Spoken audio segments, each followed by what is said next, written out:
Ladies and gentlemen, do join me in welcoming our guest of honor, the Minister for Trade and Industry of Singapore. Please welcome Mr. Chun Singh.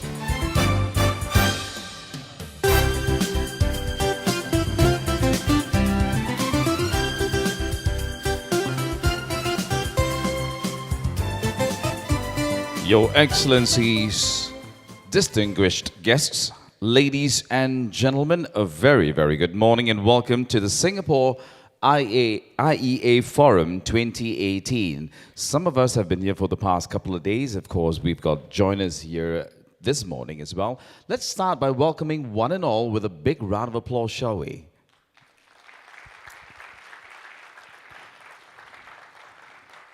Now, ladies and gentlemen, my name is Ravi Nadesan, your host for the program and the entire week. It's been truly a pleasure.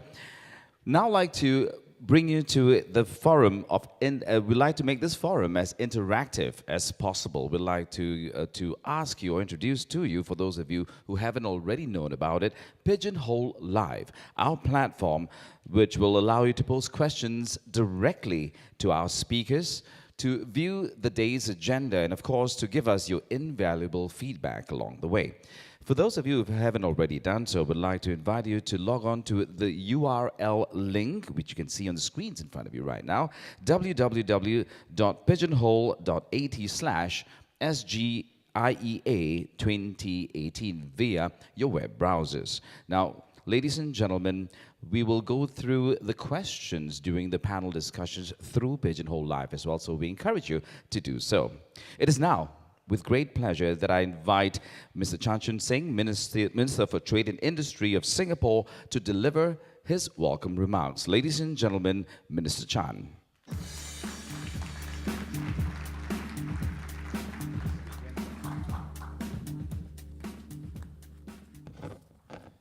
Excellencies, ladies and gentlemen, a very good morning to you all once again.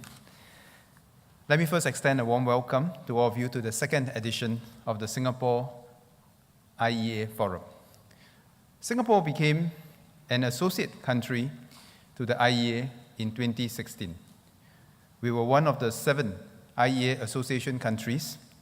As a sign of our close collaboration, we have developed and led a wide range of initiatives.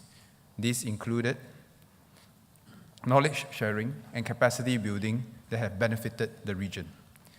The Singapore IEA Forum is one of the key initiatives under our association. It serves as a platform for global energy leaders to discuss the future of energy systems and markets. We are pleased to host the second edition of this forum following the success of the inaugural forum on energy investments last year. This year, the forum will discuss digitalization and its impact on the energy sector.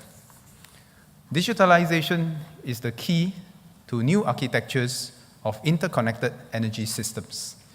It is an area of immense potential for innovation and efficiency gains, and it is changing how we look at different dimensions of our energy story, from production, management, to consumption. Together with data analytics, digitalization can provide new solutions to reduce power system costs in at least 4 ways. First, by reducing operations and maintenance costs. Second, improving power plant and network efficiency. Third, reducing unplanned outages and downtime. And finally, extending the operational lifespan of our assets. These solutions could include predictive maintenance of plants and networks, remote monitoring of equipment, and improvements in project design. Besides cost savings, these new solutions will lead to greater efficiency in energy production while enhancing the reliability of our energy supply. According to the IEA Digitalization and Energy Report 2017, digitalization in the power sector has the potential to save around $80 billion per year. This translates to roughly 5% of global power generation costs annually. Let me share one instance where digitalization can lead to more efficient generation. And this is a story from the European Union. In the EU, there have been periods where solar and wind power had to be curtailed when the total power generated across the system exceeds demand. However, according to the IEA's projections, increased energy storage and digitally enabled demand response could reduce this curtailment from 7% of wind and solar generation to just 1.6% by 2040. This means that the European Union can use its power generation capacity in a much more efficient way. Within ASEAN, we are also exploring ways in which digitalization and new technologies can help us optimize the production of energy from distributed or intermittent renewable energy sources. This is as important as IEA has projected ASEAN's energy demand to grow by another 2/3 by 2040. In addition, remote monitoring of equipment and reducing maintenance costs could help enhance affordable energy access for smaller, off-grid communities in archipelagic ASEAN. Singapore has also stepped up our efforts in this area. I earlier mentioned demand response in the context of energy production. However, demand response can also be used to better manage our energy consumption. Singapore is studying the merits of rolling out advanced meters nationwide to allow consumers to monitor and understand their usage pattern on a daily basis and ultimately enhance their energy savings by changing their consumption behavior. At the systems level, the advanced meters will facilitate the use of data-enabled energy management systems to smoothen the demand peaks and troughs in a daily cycle and minimize the wastage of energy. We are also investing in R&D to catalyze the digitalization of our power system. For example, we are looking into the development of predictive maintenance and real-time condition monitoring of our underground electricity and gas networks using sensors. We are also using data analytics to optimize the performance and efficiency of power plants. Through these initiatives, we can continue to ensure the fundamental reliability of our power grids. We are committed to becoming a choice destination for collaborations and test bedding of new energy solutions and innovations. Through these enabling policies, we have supported our energy stakeholders for them to remain at the forefront of technological developments. This will ensure that we are well positioned to build the energy systems of the future, not just for ourselves, but also for the region. At the same time, we are also forging international partnerships to share best practices and enhance our capabilities. It is critical for us to work together with like-minded partners like the IEA to ensure greater security and reliability of our energy infrastructure, while tapping into the benefits of digitalization to meet our growing demand for energy. On this note, Singapore and the IEA co-hosted the first ASEAN IEA Digitalization and Energy Workshop in Singapore in June this year, which was also supported by the US Department of State. There was strong interest across ASEAN on the impact of digitalization on energy systems, and we welcome 100 participants from ASEAN energy ministries, government agencies, state-owned utilities, and businesses. Given the keen interest, we will continue to feature digitalization as one of the key areas of our Singapore IEA collaboration. In order to enhance regional capability to attract investments and develop sustainable financing models, Singapore, as chair of ASEAN this year, has also worked closely with the IEA to develop the capacity building roadmap on energy investments and financing. This roadmap was endorsed at the 36th ASEAN Ministers on Energy's meeting earlier this week. As the first activity of this roadmap, Singapore and the IEA jointly organized the Singapore IEA Clean Energy Investment and Financing Training Program in August this year. The program was well received with over 100 participants from 16 countries. We are pleased to announce that we will be co-hosting a training program on risk management for energy investment as a follow-up next year. As the region's energy demands grows in tandem with economic growth, we look forward to working even more closely with like-minded stakeholders on this important topic. Beyond capacity building, our joint initiatives with the IEA has also enabled the industry to forge stronger business networks and enhance collaboration opportunities.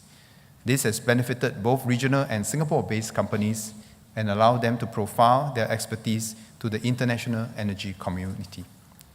So, ladies and gentlemen, this forum brings together a strong lineup of leaders and industry captains to share perspectives on how the public and private sectors can pursue digitalization in the energy sector. I think what we must remember is that digitalization will fundamentally change not just the way of how we produce, manage, and consume energy. Digitalization will also offer new business opportunities because there will be new business models, new financing needs. And to this end, Singapore believes that we can play a positive role, not just in the diffusion, adoption of technology, but similarly, we believe that we can play an important role in how we come up with new business models to meet the new financing needs of our energy players and also those in the region. The outcomes of our discussion today will support the strengthening of our energy systems for many years to come as we overcome the challenges and seize the new opportunities available to us. So on this note, I wish you a fruitful discussion ahead, and we look forward to closer collaboration with all the partners, not just in the technology areas, but also in the business development area. Thank you very much. Thank you, Minister Chun, sir.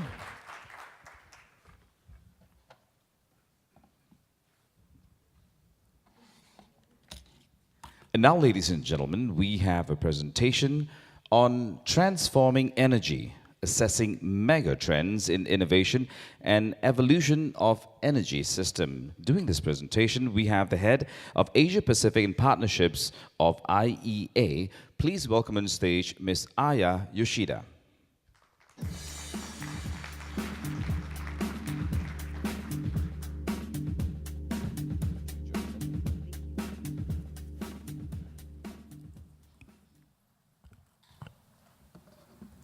Good morning, ladies and gentlemen. Thank you very much, His Excellency, Minister Chan Chun-shin, for very kind words of cooperation between the IEA and Singapore. And first and foremost, let me convey my deepest regret that my boss, Dr. Fatih Birol, wished to speak in this session, but however, due to his prior commitment, he was not able to present our findings. But we are very much proud to collaborate on this important issue of digitization with Singapore. Singapore is a hub of information technology in Southeast Asia and the world. And also for the digitization, Singapore is a frontrunner in this region. So this digitization and energy is, as Minister well pointed out, the key pillar of the collaboration between the IEA and Singapore. And as Minister pointed out, we had a very useful workshop on this case with various experts in this region. And we look forward to deepen the analysis on this issue.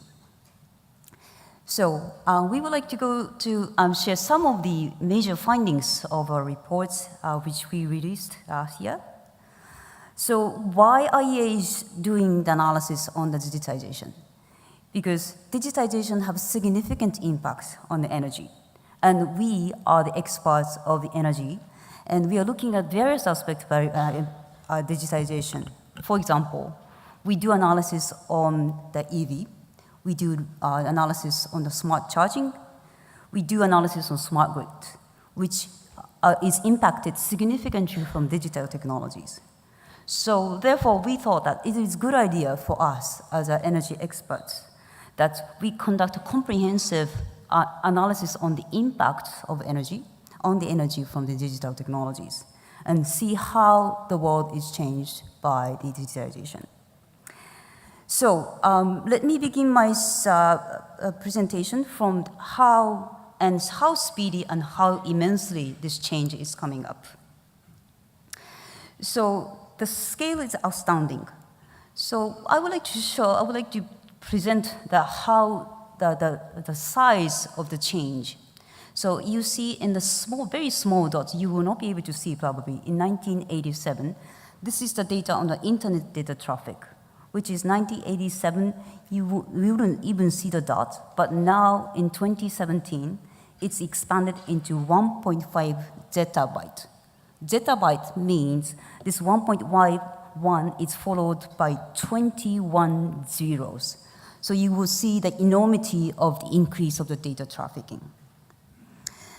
So how these increased data traffic is increased, it make some of the changes in our daily life. This is our analysis from the reports that in the 2040, in a household energy consumption, half of the household electricity consumption will be coming from the devices which is connected to the network. So such devices connected with the network will bring efficiency in terms of cooling or heating, and also those devices will enable smart demand response. Then the question will come, why digitization is happening so rapidly? It's always related with the economy, because things are becoming cheaper.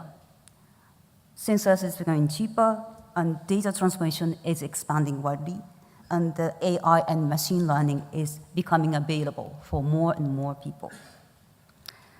So put in the context of the cost.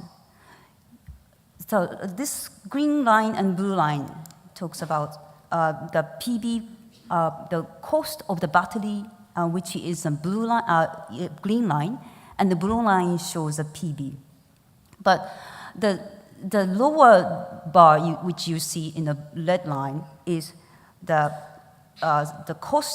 decrease of the cost of sensors, which means in the past 10 years, the cost of sensors decreased by 95%, which means how digital technology is quickly becoming available for the people's hands. So these cost decline creates a lot of benefits to many of the demand sector. First, I would like to start with the building sector. Say, digital technology, thermostat.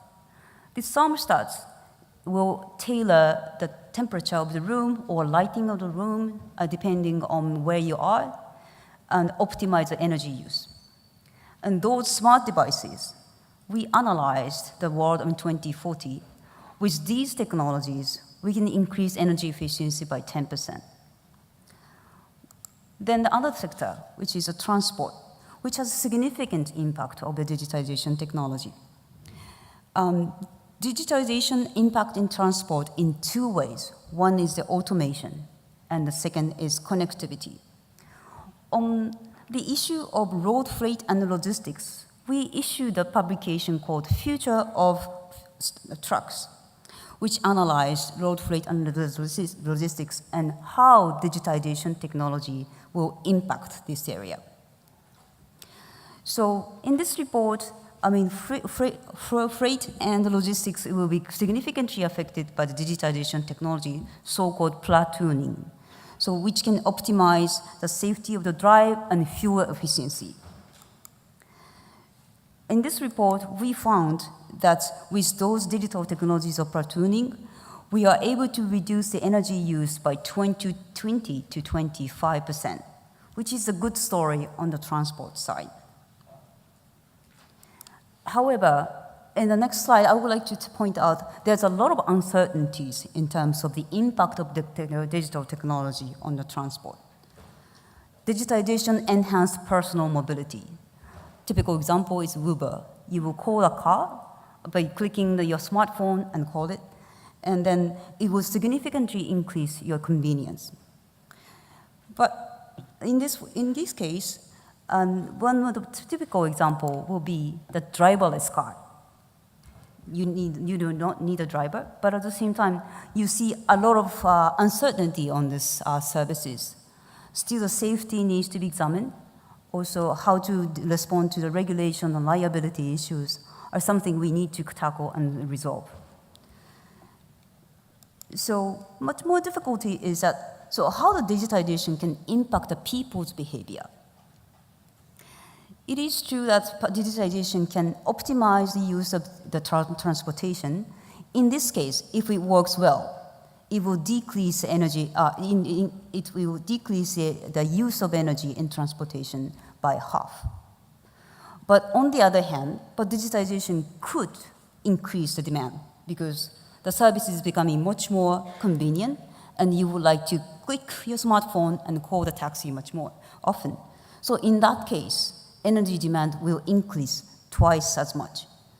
So the key point here is that what will be the impact of digitization into the human behavior? So in this sense, it is quite important for the policymakers to exactly to analyze and think about what will be the good transportation policy in the era of digitization. The third area is industry. Maybe typical example will be the 3D printing. So we brought this example of 3D printing technology's introduction in the production of airplane. So 3D printing, without 3D printing, you have to create the body of the airplane with the metals. So obviously you have to use a lot of metals. But with 3D printing, we can save the metal over 20,000 tons per year in 2050. And also, 3D printing can increase the efficiency on the production process and facilitate the innovation and the production. And then it will result in the fuel saving of 1.5 billion gigajoules of fuel. So which could increase significantly the production process. So let's go on to the supply side of the energy, which is a conventional area of energy: gas, oil, coal, and power. Oil and gas, this industry has been using technology from very beginning. And in terms of seismic data and sensors, these technologies can improve the efficiency in terms of production by 10 to 20%. And particularly, these technologies are quite commonly used for fracking technologies and others in the shale gas industries in the US. And also, as for the coal, such technologies like geological modeling can enhance the production as in the equal level. So, but what we see in the IEA was that more fundamental and transformative impact of digitization is actually happening in the power sector, as the minister rightly pointed out. So we just put it a very simple kind of visuals in the pre-digital area. So pre-digital area is something which you can imagine. That power plant creates electricity, and it is distributed from the power plant to the buildings, power plant to the industry, from producer to the users. That's a very simple unidirectional flow of the information, flow of the electricity. However, digitization is actually create a different flow. It's multi-directional, and it's going to be more distributed and much more integrated in the different areas. And this smart grid is playing a very important role in connecting different actors of the energy. So we do have several impacts of these technologies. And the first one I would like to mention is a smart demand response. So with this digital technology, if 1 billion household, which has 11 billion smart appliances, if such flexibility is created, then the total amount we can save is going to be $270 billion, which is a significant saving for the future construction of the power plant. Second one is EV. Well, if we use smart charging technologies for all the EV, which is coming up by 2040, we can save from $100 billion to $280 billion by simply introducing the smart charging for all the EVs. Third one is integration renewable. That's Minister also pointed out quite eloquently. So solar and wind produces the power, but it is intermittent. So we have to create the flexibility, and digitization allows to do so. So with introduction of digital technologies, the curtailment rate can be decreased from 7% to 1.6%. So we can use more solar and wind in a much more efficient and economic manner. The last one is the distributed energy resources. So this is example, to make it very simple. This is an application of blockchain technology here. So suppose one household, several households has a PV and a battery in their house. So this blockchain technology of the digitization can allow the electricity trade from one household to the other household, which means this blockchain can create a small circuit of transaction in every household, which will significantly change the way the electricity is traded in the market. So all those impacts are significant and epoch-making, and it's very interesting and positive. But in our report, we also call upon several aspects of we have to watch out. The first one is the resilience. We haven't seen that much impact of the disruption on the energy. However, as you saw in the beginning of the slide which I made, the cost of digital technology is drastically decreasing, which means digital attack can be possible at a cheaper price and buy everywhere. So cyberspace is becoming increasingly vulnerable.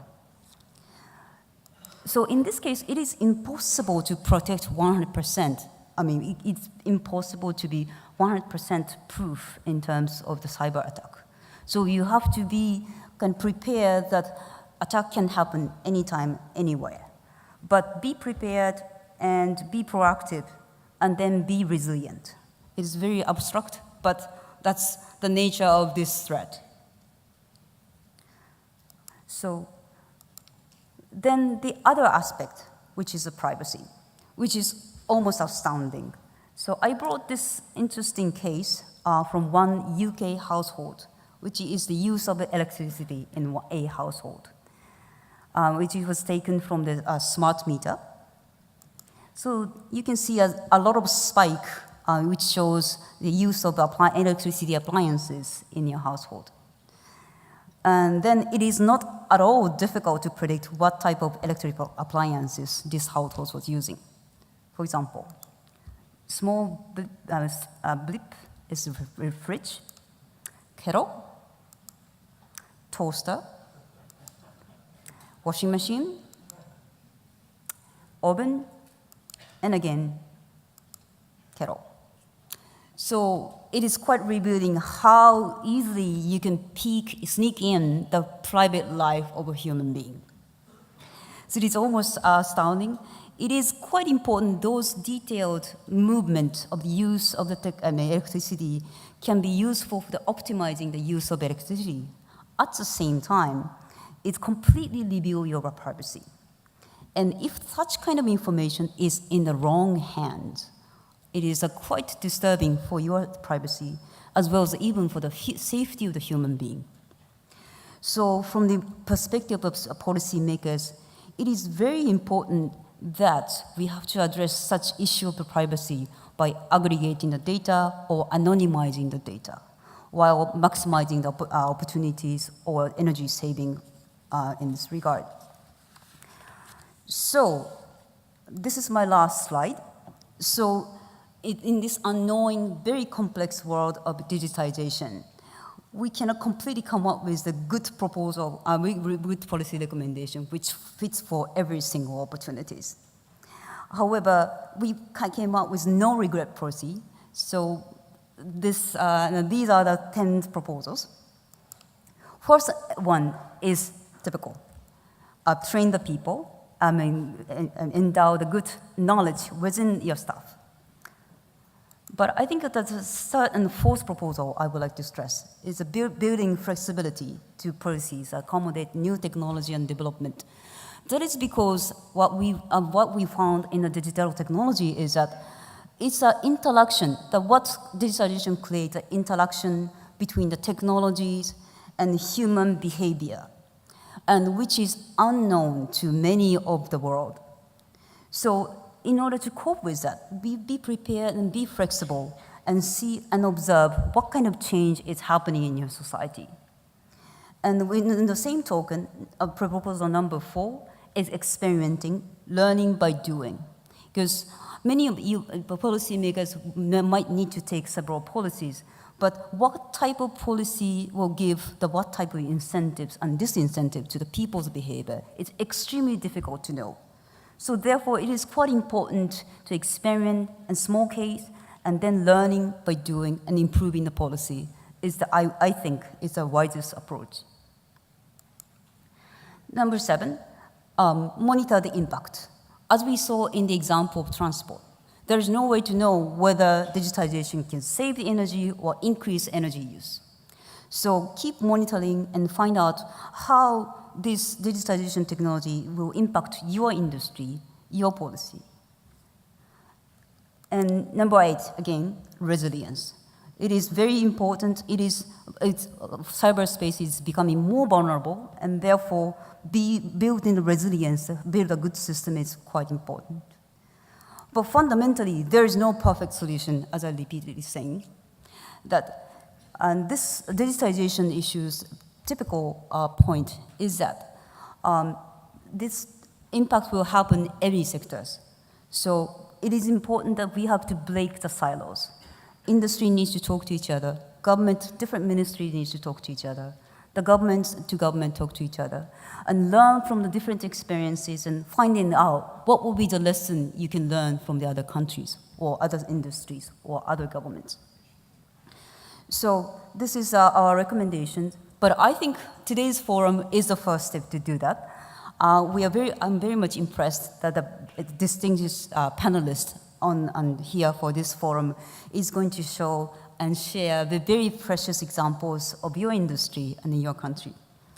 And the IEA is very much proud to have be joining and contributing our insights and analysis in this regard. And thank you once again to give us the opportunity to get into this. And we think this is a great opportunity to deepen our analysis on this important area. I thank you very much. Thank you. Thank you, Aya, for the presentation.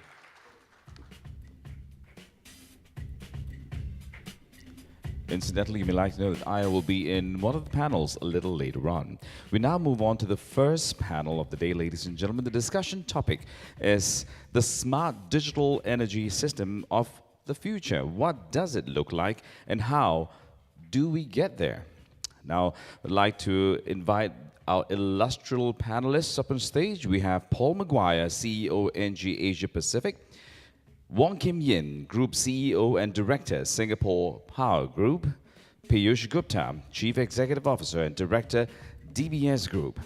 Wouter van Wersch, President and CEO of GE Asia Pacific and Vice President, General Electric. We have CEO SEB Power, James Ng. Ladies and gentlemen, this discussion will be moderated by Mr. Vijay Sirse, founder and CEO of Red Dot Power.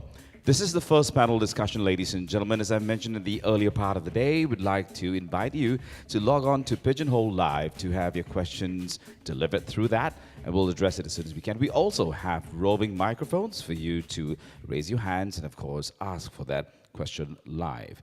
Vijay, I'm going to hand over the session to you. Let's start by welcoming the entire panel with a big round of applause, shall we, ladies and gentlemen? Vijay, all yours.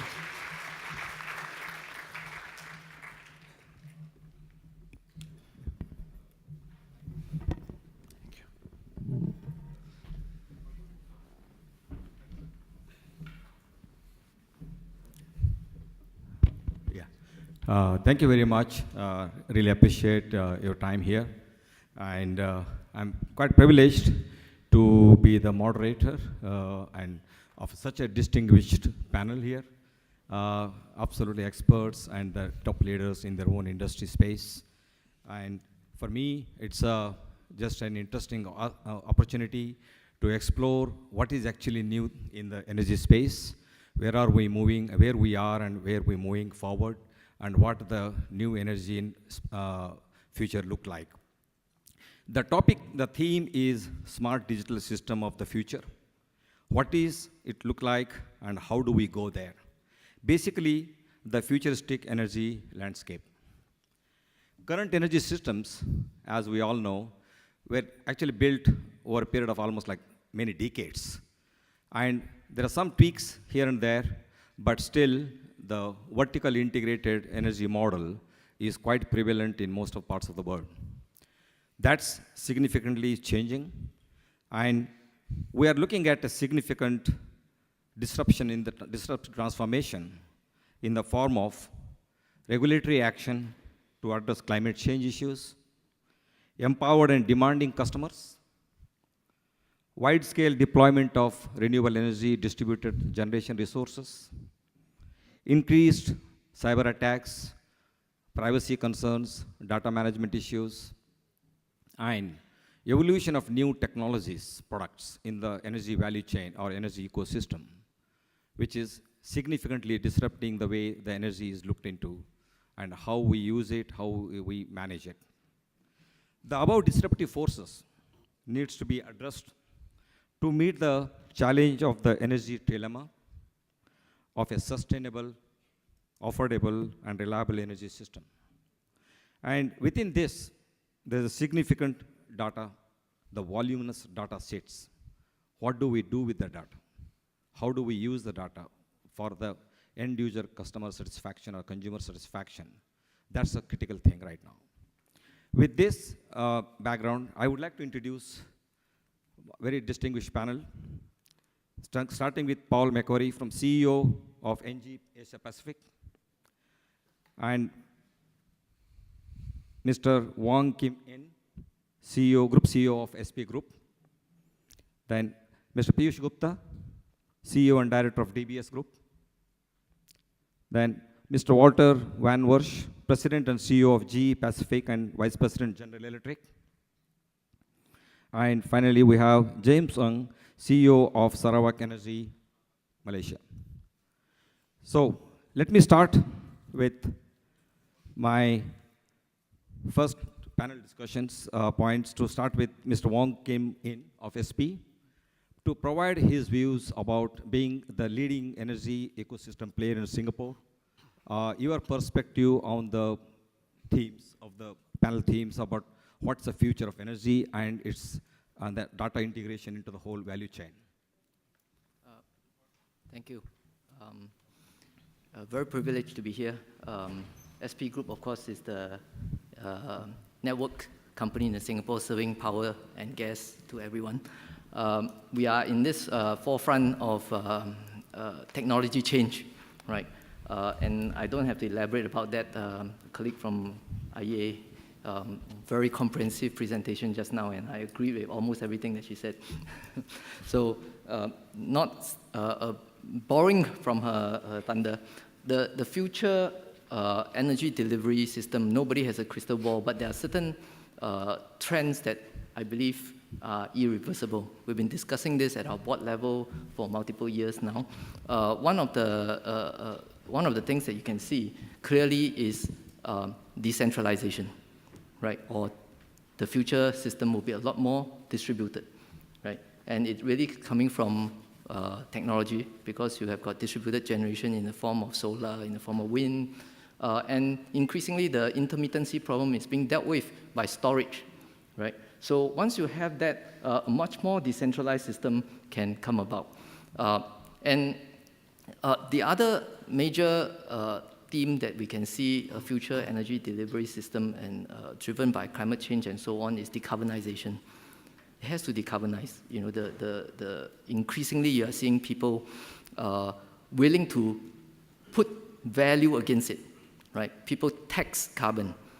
There are people who ascribe value to greenness, right? So it is not just buying electrons, but people are prepared to pay a premium to buy electrons generated from renewable sources. So in order to differentiate that, in order to do the decentralization and the decarbonization, without getting into too much of details, one key aspect, it is the theme of today's meeting, digitalization.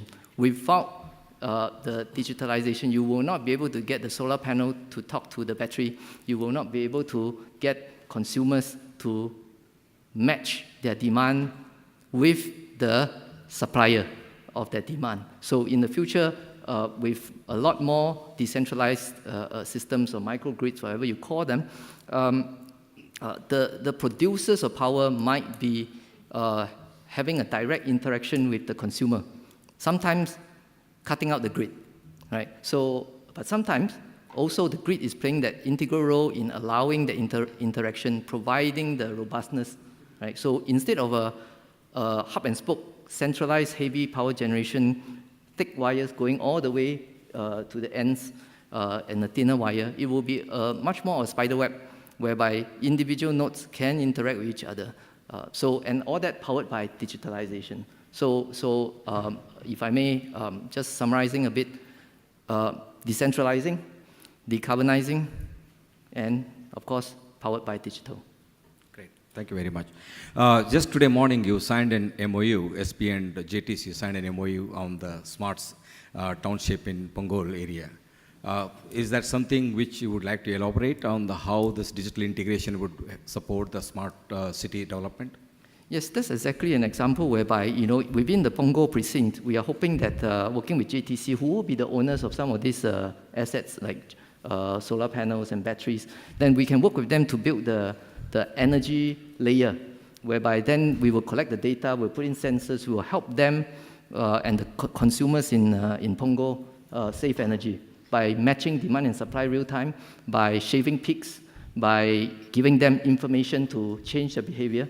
So that data that you spoke so much about, it is something that we believe is key, also a key dimension to saving in terms of cost, but also not just the price element, but in terms of the kilowatt hour element. So when people talk about savings, I also want to make this point that time shifting, saying that, oh yeah, I will not consume power when the prices are high and only consume it when it is lower, prices are low. So that time shifting, you get cheaper power because of price. But I think a big element that we want to focus on is actually helping people save the number of kilowatt hours consumed. Okay, great. Thank you very much. I would like to get Paul Maguire's views on some of the interesting innovative solutions which ENGIE is doing in the space of developing the future energy networks and also utilization of those electrons, and especially in the facility management all over the world, and in terms of the technology adoption and the digitalization of the services which ENGIE is doing. Okay, so thank you, and very happy to be here, of course. I think maybe firstly, so ENGIE, we're a global energy and services company present in 70 countries around the world with 150,000 people, focused on three main areas. One is the provision of low CO2 generation. The second focus is around gas networks, and the third focus is around client solutions, whether that being providing commodities or facilities management services to households, to businesses, and to cities and towns in some cases. So it's interesting listening to Kim Yin. As he knows, in ENGIE we talk about the 3Ds because we see them as being the key drivers of the future energy ecosystem. So decentralisation, digitalisation and decarbonisation are the mantras that we consider when we think about our strategic future. And maybe just some comments about the future and what we're doing as a business to facilitate it. I think if you think about on the supply side of particularly the power for the future energy systems, then most, if not all, of the additions are going to be clean and green. I think what you heard from IEA is that what we're seeing with technology and the cost of that technology, the decision to go down a sustainable path in terms of the capacity that we add to the supply side of the energy equation is becoming quite compelling. So technology is moving at a fast pace, and the cost of that technology in 10 years' time will probably be 50 to 80% lower than it is today. So I think that will be an easy decision. To reinforce Kim Yin's point, decentralisation. So certainly what we're seeing is that systems are becoming much more decentralised. We think in the future there will be a mix of centralised and decentralised infrastructure that drives the energy ecosystem. But of course they'll be connected. We're all putting sensors on everything that we own today. We're all investing in various forms of software which can take the data that's being generated, and I think this is an important point. There's no point generating data if you can't do anything with it. So one of the key benefits is to leverage that data, find some good data scientists who can take that information and turn it into something valuable for customers, who will then turn it into something that reduces energy consumption or optimises energy consumption in some way, shape or form. So I think, so maybe just to dwell a little bit on that point, what we're also seeing is that the definition of our energy system is changing a lot, because what we're seeing, and indeed what we're facilitating, is more energy infrastructure in people's homes and businesses. And all those pieces of energy infrastructure being connected. The piece that is developing, which I think will be a game changer, is the ability to aggregate all those in a coordinated fashion and then go to the grid operator and then talk about, well, how can I help you, either with reducing demand at certain times, increasing demand at certain times, or providing other ancillary services.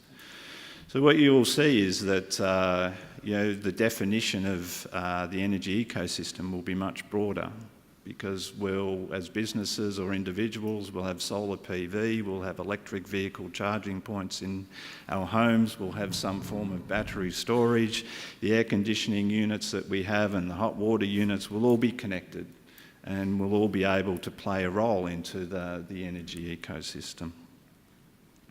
I think the last point I'd make is, like to make, is around energy efficiency. And I think one of my colleagues in ENGIE that I was talking to recently said something which I thought was really profound.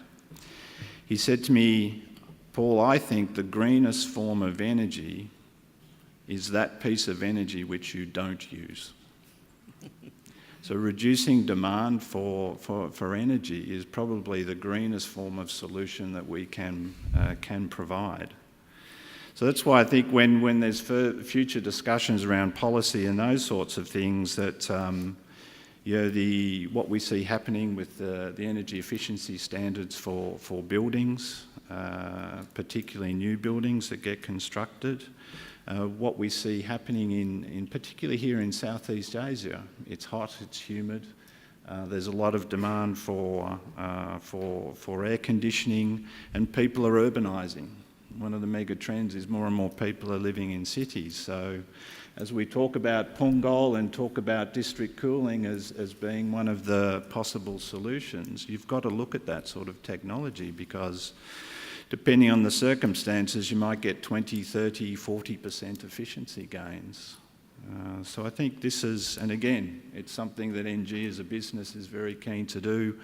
We've got 350 district heating and cooling facilities around the world. Okay. I mean, that's one thing which is important is mining the data and integrating the data and using the data. Is it something as a must do, or is very imperative right now for businesses like yourselves to carry on, rather than just trying to see what's the regulatory or policy frameworks will evolve around that? Is it something like makes a commercial business case to bring the entire data management as part of the solution structuring? For me, it's an absolute must do. So the connection for me is the customer. So if you want to remain relevant with your customer, you must be providing them with a solution. So one of the solutions we look to provide, for example, with data centres is fitting out those data centres with sensors, gathering that data, and again, turning it into something useful, providing real-time information to a customer to allow them to better do what they do.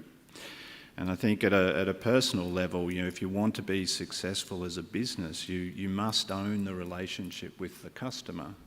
So yes, we're definitely investing in technology. We are an investor in the Unibiz low-frequency network that's recently been established here in Singapore. So we're doing things to facilitate the ecosystem, as well as investing in software and people, and trying to get close to our customers and understand, well, what is it you want? And then how can I, as a solution provider in the energy space, help you? Thanks very much. Let's get some perspective from the technology manufacturer and solutions provider, the giant in the room, GE. Wersch, Wouter, welcome. Would like to get your perspective because we are all, most of those panel members are the users of technology or adoption of the technology for service model, but you are in the forefront of technology innovation and manufacturing service delivery. So would like to see your perspective as a manufacturer of the electric ecosystem solutions. How do you really see the future, where it's going into the electricity and the integration of the data into the whole value chain? Okay, thanks. So yeah, I'll first, before I go into the technology piece, just a couple of comments to set the scene. So we've been in the region for 180 years now. So we've been a long-term partner of the region and helping the growth, and especially, of course, on the power generation side. There's been a lot of changes over this period, but the speed of change that we are experiencing today has never been as fast as it has been in the past. So that's something that we need to take into account. If you look at the IEA presentation, these changes are drastic and have impact on all of us, and especially on the industry. And it's important for all of us to move fast to react. Electricity is key for the development. It's growing more and more, faster and faster. But at the same time, public concerns on the environment are also growing, and this needs to go hand in hand. Paul mentioned the 3Ds, which I think are industry standards, but at the same time, we need to bring affordable and reliable electricity. And sometimes these different objectives are not fully in line, so we need to make them work. I think this panel is a great example of what is needed, is having an industry that works together between the generators, between the companies that provide the equipment, between the distribution companies, and last but not least, the financing people that will bring the money to do all this. So working together is definitely something that we need to do. So if I look from a technology perspective, our bread and butter is, of course, to continuously improve the performance of our equipment. So that's a given. That's something we've been doing over all the years, and we'll continue to do this. Improve the efficiency, more output, using less fuel, going heavily into renewables. So definitely some of the activities that we do. But there's a number of topics that we are focusing on. Digital. It's been mentioned a lot already today. Digital is a real revolution. Because as the minister mentioned it in his opening remarks, making sure that you get more out of the existing fuel, making sure that you reduce unplanned downtime, making sure that you improve the efficiency of equipment will have a dramatic positively impact on the future market in power generation. So additive is something digital is something we're really focusing on. You've got all the sensors, you need to analyze, and you need to make sense out of this. This takes a big investment. Sometimes it's a bit of a challenge, but I think it's important to take the leap of faith and look at the positive side of what digital can bring in terms of improving the performance. Nowadays, every piece of equipment has a digital twin. So digital twin is on your computer, is getting data constantly fed in from the real equipment in the field, and enables us to see exactly how the equipment is evolving, which maintenance is needed, or maybe there's no maintenance needed. So it enables our customers to adapt the way of running their machines in a much more efficient way. So I think that's an important move. A second one that we're focusing on, and it was also mentioned in the introduction, is additive manufacturing. Additive manufacturing is a real revolution in terms of the manufacturing world.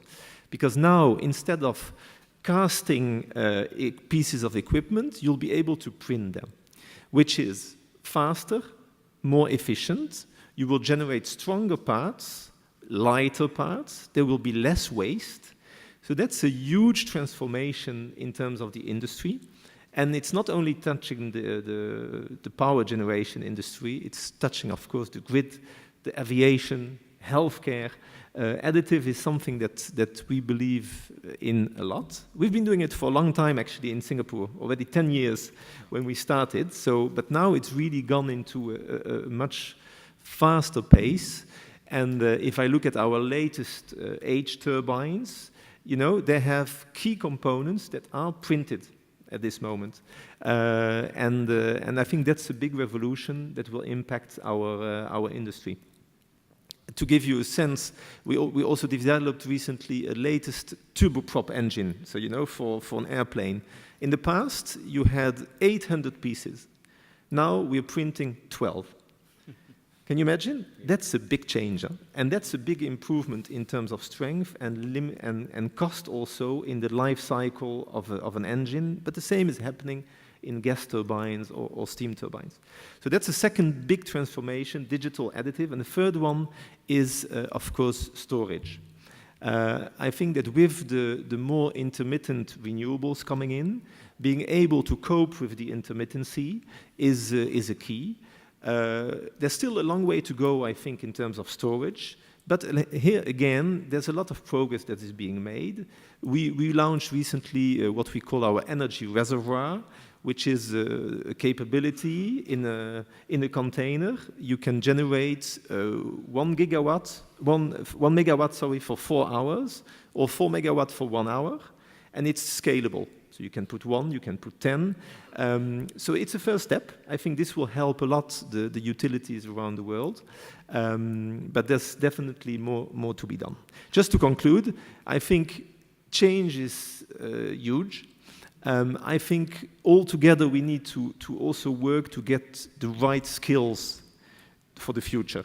I'm always stressing this, and I was with NUS this morning, University in Singapore. I think bridging the gap between the younger people that are studying today and the capabilities that we as an industry will need in the future is a key thing that we all need to work on. So, thanks. Yeah, I'm just one follow-up question on that to just say about adaptive manufacturing, where you can produce 3D versions, and then is that something in response to a technological obsolescence of many devices? Is it possible that you would be able to respond to the market requirements much faster by using that sort of data management and technology solutions? Yes, of course. I think I focused a lot on the manufacturing piece of the additive side, but I think if you look at the development part, the prototyping, for example, in the past when you developed a fuel nozzle for gas turbines, that took months. Now you just change the design, you print it, and within 1 day you've got a new fuel nozzle which you can test. And if it's not good, okay, you throw it away, you do another one. So in terms of the technology advancement that additive is bringing, it's tremendous. It's tremendous in the power generation industry, but it touches the automotive, as I mentioned, the healthcare sector, oil and gas sector. Everybody is impacted. Wonderful, thank you. Let me just go to our friend from Malaysia, Sarawak. We'd like to get your perspective about what's the energy transformations happening in Malaysia in general and Sarawak, especially you being very rich in the hydro energy resources, almost like 70% of your capacity comes from hydro. how all these changes are, which we're witnessing, a transformation in the energy space, is sort of getting reflected into Sarawak and Malaysia. Thank you. Thank you for allowing me to share the Sarawak Energy story here. First of all, Sarawak Energy is a single utility company in the state of Sarawak, the East Malaysia, on the Borneo Islands, and we are the sole electricity providers and the energy developers serving 3 million population in the state of Sarawak.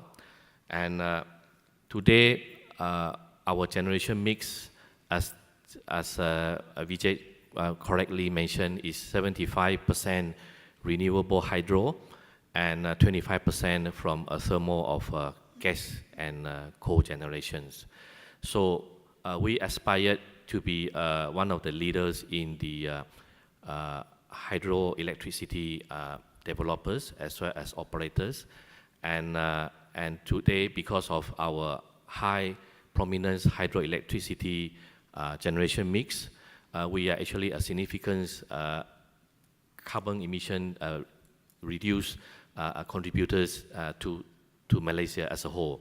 So in fact, I was wondering I should be in the next forum for the clean energy, but anyway, I'm here for the digital forum here.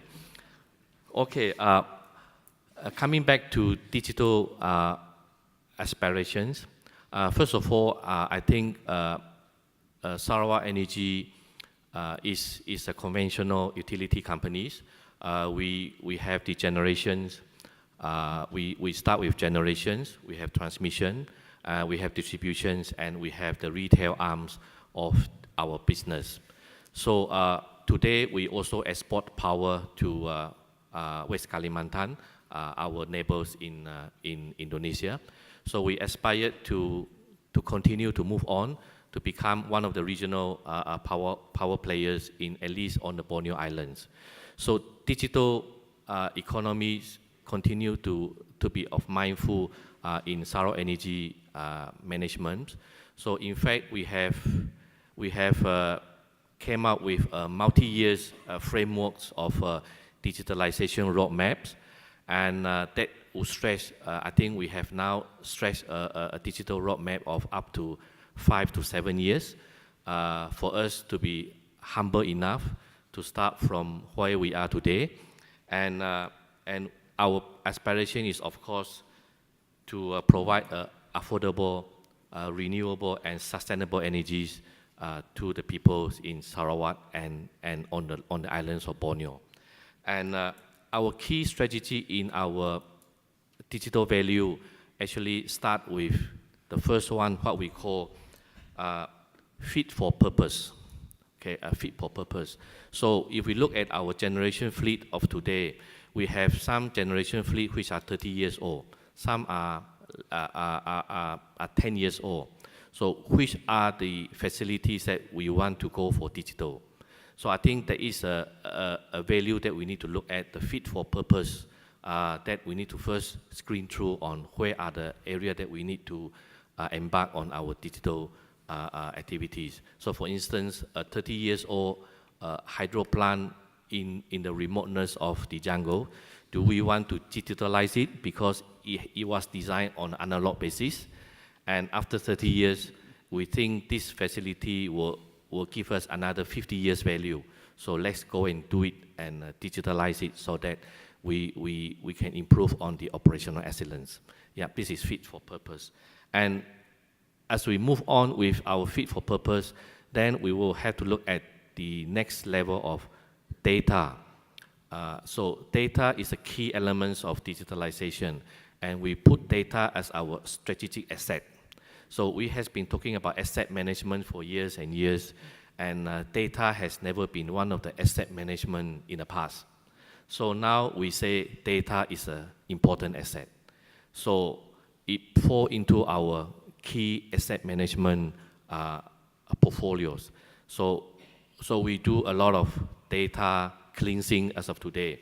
In fact, for your information, we only started our digitalization framework for Sarawak Energy 2 or 3 years back.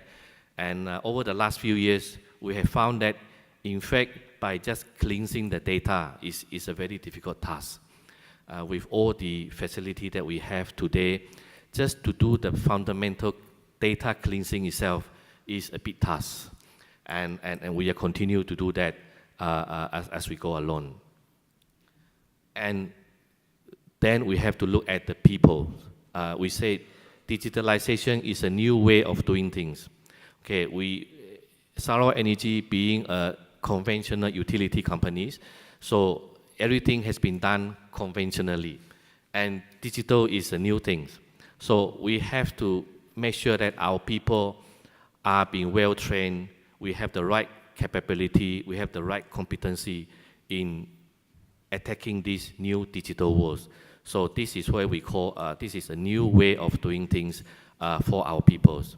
And of course, lastly, as a bigger picture of Sarawak Energy, we want to tell the world that Sarawak Energy is embarking on a smart business.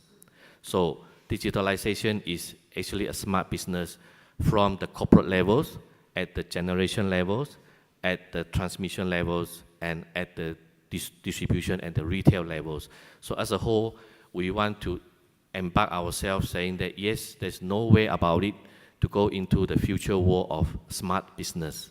I think that is how we set our framework as for Sarawak Energy's in terms of digitalization. Okay, thank you. Thanks, James. After getting a good perspective from technology providers, power generators, grid operators, and solutions provider, let me just go to the most important piece of the puzzle, money. So that's where I would like to get Piyush Gupta, give your perspective about how this transformation of energy transformation or trilemma will be financed, what sort of a business models you could foresee in the future for a successful energy transformation. Thanks, Vijay. Let me confess that a couple of days ago when I started putting my mind to this panel, I sort of sat back and wondered what the hell I was going to do with a bunch of energy people. I don't know enough about energy. But I have some thoughts. And actually, on hearing the morning presentation as well as all the comments of the panelists, I'm struck by a couple of observations which I'll make before we get to the financing issue. In reality, it seems to me that the opportunities and challenges in the sector are not very different from the opportunities and challenges in most other sectors, certainly our own in financial services. And I think they're fundamentally driven by a couple of important macro phenomena. One is the notion of scale. So you think about most scale today, large companies and large corporations, they are the creation of the Industrial Revolution. This is Henry Ford, the assembly line, Max Weber's bureaucracy. So the idea of creating scale means you have to have large companies, large scale. What technology and the essentially shared economy, internet, etc., allows you to do is be able to operate on a global level without the investment and infrastructure of a large, massive corporate that you needed to do before. So you call it decentralized, but fundamentally, you don't need the same degree of scale to be able to achieve anything. We're seeing it in industry after industry, like I said, including financial services. The other big underlying thing to me is the distinction between producers and consumers is being rapidly lost. In the past, it was quite clear, the one sector which produced, another sector which consumed.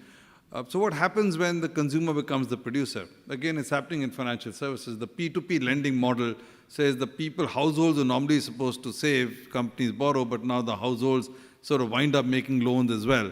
And so how do you work in a world where you have prosumers instead of producers and consumers? And I think, again, the parallels to some of the conversations you've been having are obviously quite apparent. Now, this is important because I think the fundamental change in the financing architecture of the energy industry is going to be driven by these two big ideas and thoughts. On the first, the idea of scale. The biggest challenges in financing of energy have just been the scale. Energy projects are massive. They're some of the largest projects that need to be financed, and that's on both sides, on the generation side as well as transmission distribution side. On the generation side, if you want to set up a 1,000 megawatt project or you do power or thermal, you're talking hundreds of billions of dollars, maybe billion-dollar plus projects. And you're talking projects with long lead times. And you're talking projects with multi-year paybacks. Now, this obviously introduces a level of complexity to financing arrangements which are not easy to grapple with. You have to be able to figure people who can take early risk, because construction risks are long, land use, conservation, energy clearance, environmental clearance. So you have 3-4 years of construction risk. Very few financiers are willing to take that risk.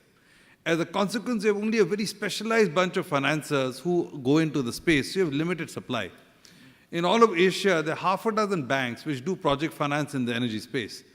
And regulations haven't helped, but it just means that your funnel for the supply of finance is limited to people who have enough understanding and are willing to take front-end risk.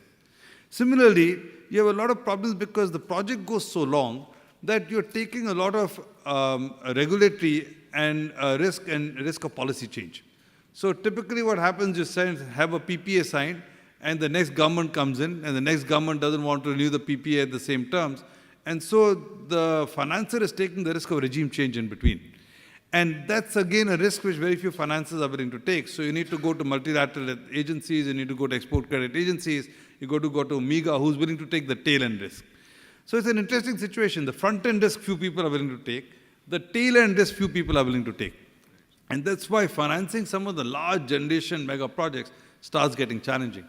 That is also why many natural financiers, pension funds, insurance funds, long-only funds, who should typically have the appetite for long-term projects, don't show up. And they don't show up because they don't know how to take the front-end risk or the tail-end risk. So that results in the big problem of financing energy from a generation standpoint. That problem becomes even more compounded when you think about transmission and distribution, which is why in most countries, barring a few, transmission and distribution assets are held in the state. They're typically funded by state budgets or by multilateral agencies. There are very few private sector that will take on transmission distribution.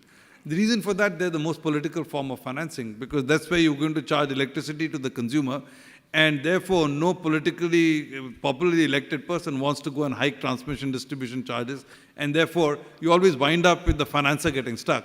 So nobody goes into financing those projects. Now, think about what happens when you reduce scale. The minute you reduce scale and say that our size of the problem is now more limited, you're talking about renewables, where instead of billion-dollar projects, your projects are $50 million to $200 million, and your time span is reduced from 20-year payback to now 4, 5, 6-year payback. That completely changes the financing landscape. So at that kind of scale and that kind of size of project, you will find everybody flooding in. And we're already seeing that. Today we are doing 16 renewable projects around the region. And the participation that we're able to bring into the 16 projects is dramatically different from the participation we could get in old energy projects. We can get private equity participation, we can get the funds to come in, we can get a whole range of commercial banks to come in who would not touch a conventional energy project. So I think one of the big changes is going to be this. The reduction in scale is going to open up the taps for a broad range of financial participants and people willing to put money into the game that weren't willing to do before. And I think that's the key thing to take away from my standpoint. What this also does is, because scale goes down, is you can wind up with different kinds of takeout arrangements. So earlier, most of your PPAs were to the grid. But today you're seeing a lot more corporate PPAs. So if you have a renewable project, you can go sign up with a corporate and go direct corporate. That changes the risk profile for us as financiers. So instead of taking a bet in the national grid, now I'm taking a bet on individual consumers of power. So I'm taking corporate risk as opposed to taking national risk. And that changes the risk appetite for what you can do, which means that you can now start doing receivable securitization from a corporate risk perspective as opposed to national risk perspective. So that's another dimension of this which starts changing quite quickly. So the bankability of many of these projects will change quite dramatically. The second thing that will happen is at the other end. I think you will find, to your thing about the tradability of certificates and so on, I think you'll find at the consumer side, the users of the energy, you will find a lot more opportunity to create a completely new asset class, whether it's RECs, whether it's certificates, the notion of being able to people willing to pay for a greener form of energy, the notion of people being able to do retail contestability of energy, but most importantly, the transparency that will come from the data, which will allow us to start financing the consumer very differently. That's true. Today, we finance consumers based on the income profile only. But now when I have greater transparency to data use, through usage patterns, and consistency of payment flows and patterns, then you can change your financing on that side of the spectrum as well. We're doing a couple of things. For example, we were the first to launch this marketplace for Jurong contestability energy, only because we figured that if I get insight into how people are changing the electricity use and changing from one provider to the other, we can potentially create payment and financing packages around that. We're the first persons to start using your REC platform and buying REC survey, partly because we have renewable commitment, but also because we're convinced that the RECs are going to become a meaningful and credible asset class. And as they become an asset class and more people want to buy them, we think we can be in the middle of trading that asset class. And the minute you create liquidity at that end, you will find the financing patterns from the consumption side will also start changing. So this notion of a prosumer, apart from scale, the notion of a prosumer means you'll start finding new forms of financing coming in at the buying side. You already see that in Africa. There's a lot of pay-as-you-go financing happening in Africa. The mobile phone companies today are allowing people to pay either on installment or this thing based on their mobile file, the Safari kind of thing, for solar panel installation, for buying energy on the fly. It's all changing, right? And so you can change the consumer financing space through things like that. I think you'll also find a lot more leasing coming back into fashion. People are going to look for energy to pay as you go as opposed to owning assets. Now, I'm not talking about the individual buyer. I'm talking about the small company who wants to set up a small solar thing, panel, etc. They want to pay as you go, but not pay for the installation of the solar panel. So I think that will also create a lot of financing opportunities, which are actually quite different and disparate. So when you put all of that together, I just think that the next few years are going to be quite exciting in terms of rethinking the financial architecture that supports much of the energy transformation. That's good, very good. But one important aspect is, as you said, is that the size is reducing. There is more and more decentralized, locally consumed prosumers segment is emerging. So is that something sort of an opportunity or a challenge to the institutions or banks to fund such projects? Because sometimes they become a sort of a very small volume of funding. It could be mid-size or a very small level, but the distribution generation is happening at the consumer level, at the prosumers level. How does that situation get funded? I actually think smaller projects are easier to do. Okay. You know, if you think about the minute a project gets very big, the amount of due diligence and work required because of the tenor and risk makes it very complex. Right. And it goes back to what I said. There are very few people in the large mega financing game. But the minute you shrink the size of the project, you get hundreds of people willing to participate. Okay, so. Great. Just have one question which is common to all panelists, so you can pick up in your responses. How does the platforms like blockchain will influence the future business models in the energy industry? How the utilities of the future operate in a new value chain, augmented and interconnected digital technologies? Anyone could start. Do you have a blockchain platform? Wong. Thanks for that. It gives me the opportunity to explain a little bit as to what Piyush was talking about. Yesterday we just launched, or in fact it was Monday, this blockchain platform, blockchain marketplace that is developed by SP Group for the trading of renewable energy certificates. So what happens is that if there was a producer, right, you have a solar panel, you are selling your power into the grid, that's the electrons, you are earning cents per kilowatt hours, but the greenness of what you have just sold may not be necessarily ascribed a value, right? And then you may have a consumer who aspire to be green, who aspire to support the sustainability movement. So this blockchain platform actually enables the matching of the producer with the supplier. Because today, if you want to buy green energy, it's largely bilateral. A big corporate like Google or DBS Bank, for that matter, you know, DBS is one of the RE 100, right? They're committed to by 2030, 100% renewable energy consumption. They will go to a big solar farm and transact, right? But what about the little guy who has a home, who has a solar panel upstairs? You know, he's not getting the benefit of the value of his greenness, right? So the blockchain platform seeks to democratize the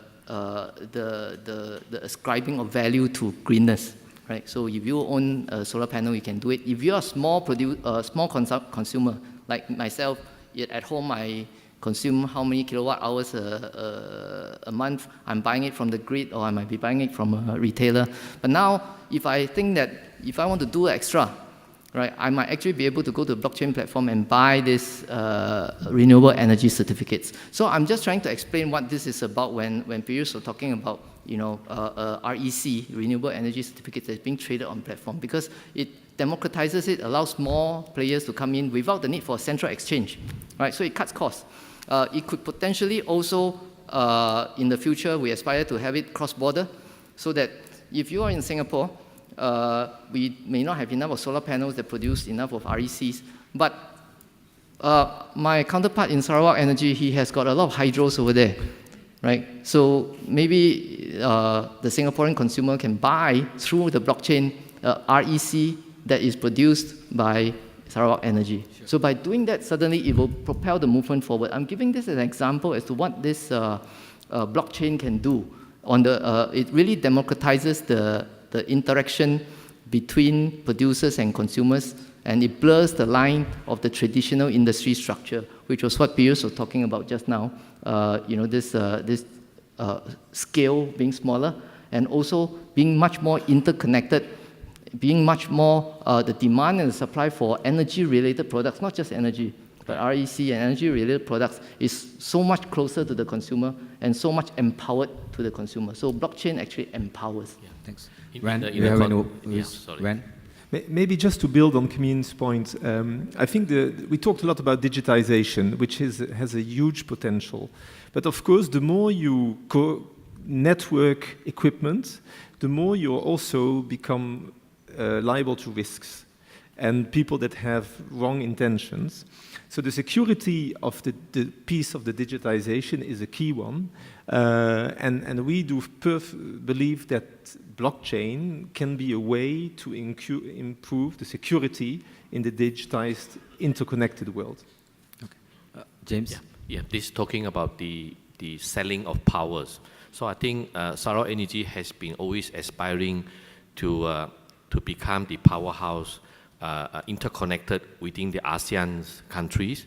So we have now started talking on the Borneo grid, which is a very resourceful in the islands of Borneo, both Sarawak and Kalimantan. We are very hydroelectric resource rich, and we are looking into how this ASEAN grid is possible in the future, so that the power on the islands of Borneo can be exported to Singapore, to West Malaysia, to Java, or to Philippines, and this actually created a much bigger electricity market as far as the opportunity given to Sarawak Energies. Yeah. Well, I was telling some people earlier, one of the things that I'm trying to do, I'd like to do, maybe it'll take a year or so, is to produce for every one of you in this room a personal report card.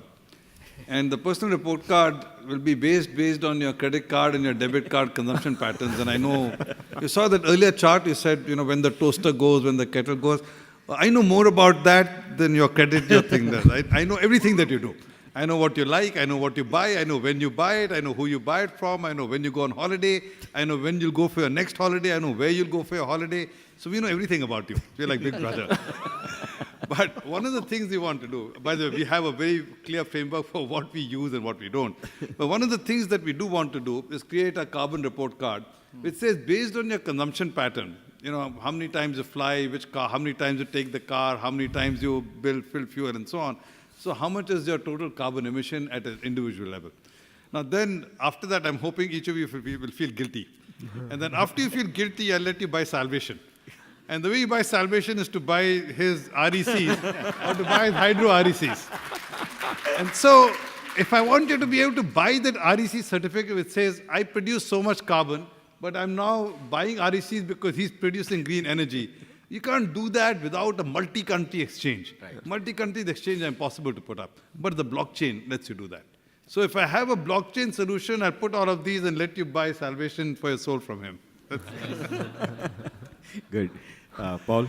you like to add? No, I mean, just maybe a small comment. I think definitely in the energy sector where we're seeing it more being applied is as an enabler of more efficient solutions. In our business, in a practical sense, we actually see it for renewable energy as well. Because what we find is customers are saying to us, well, I'm buying these certificates in these very large markets, but I'm not sure where they're coming from. So what we use blockchain technologies for traceability, to actually trace that certificate back to a hydro plant, a wind farm, a solar PV farm, right, so the customer can use it in that fashion. Absolutely. Great. I just have time for one pigeonhole question. The question which has got the highest votes is decentralization solution more energy efficient and cost effective compared to centralized solutions in electricity market? Can I put on the screen, please? Yeah, I can. You can answer. I can. So I think well, kind of depends on the technology, but well, so two things. So people do want to put more energy infrastructure in their homes and businesses, and what we're discovering on this journey is ways to help them monetize their investment. And it's an Uber-like solution. So if you think about Uber, they give you a way to monetize the investment in your car if you choose to do it. If you want to put some form of energy infrastructure in your home or your business, then our job is to give you a way to monetize it, to create value. So I think, as you've heard, the future will be a mix. The benefits in having decentralised energy is that people do like to have control over it. Maybe they can make some more money from it. And if we can find a way to actually aggregate all these devices, then we'll be providing benefits in the terms of not having to do future investment in transmission, distribution networks and the like. Because frankly, you or your business have done that for us, and we've just provided some technology that makes a very good use of it. I think, yeah. If I may, just adding on to what Paul just said. Yes, I agree with that. But the other part of it is also the scale economies, right? That is physics. You cannot fight physics. So there is the scale economies of doing certain things in scale.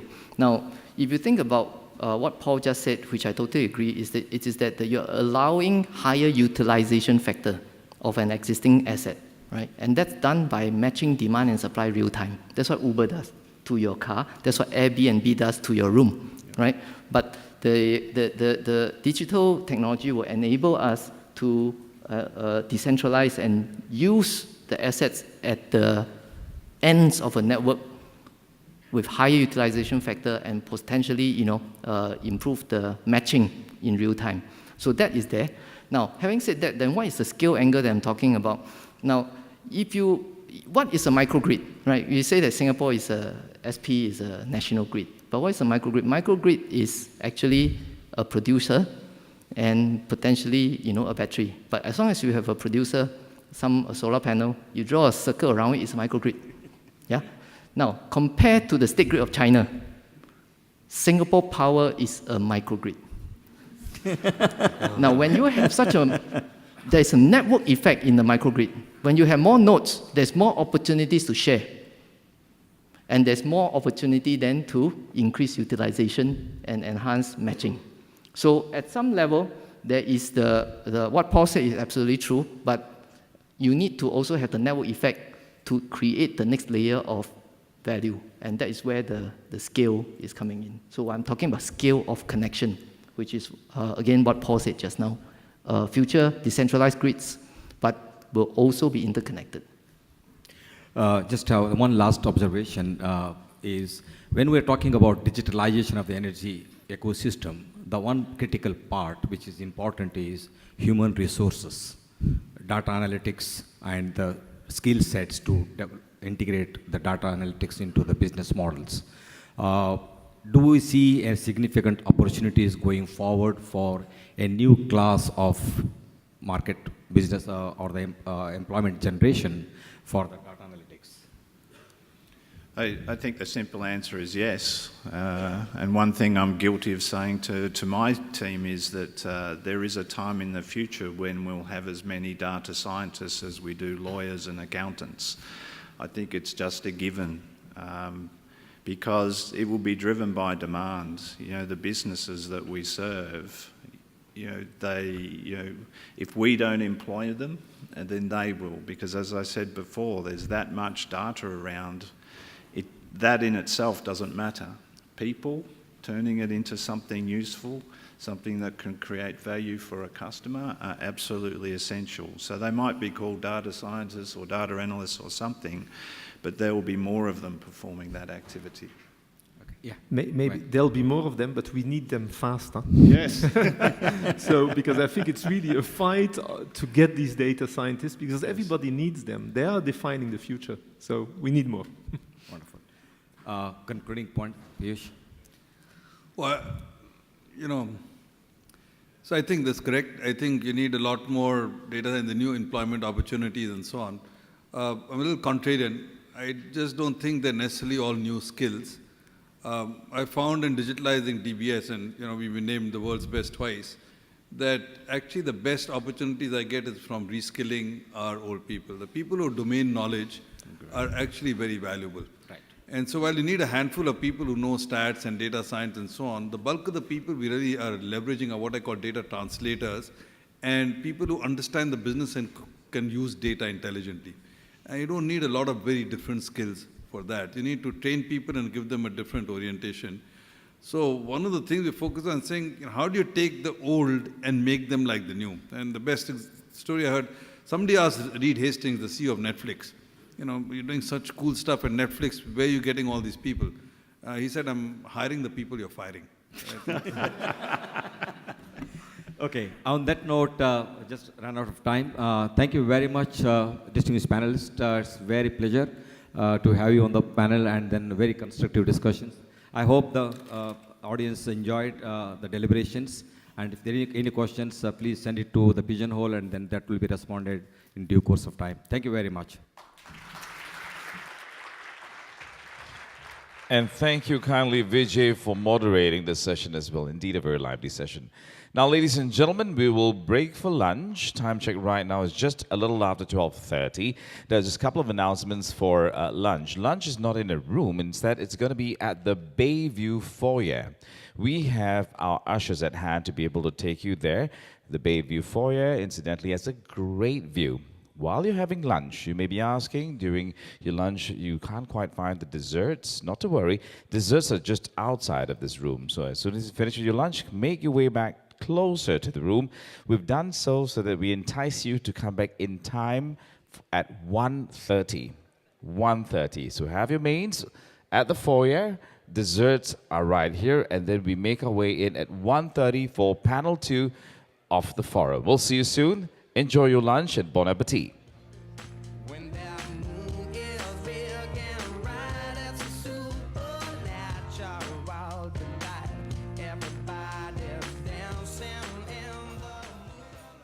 Ladies and gentlemen, welcome back to the second panel this afternoon. Certainly hope you had a good lunch, and now we're going to keep it nice and good so that we have a great time going forward. Now, the session is, again, I'd like to remind you, open on Pigeonhole Live, just in case you've forgotten.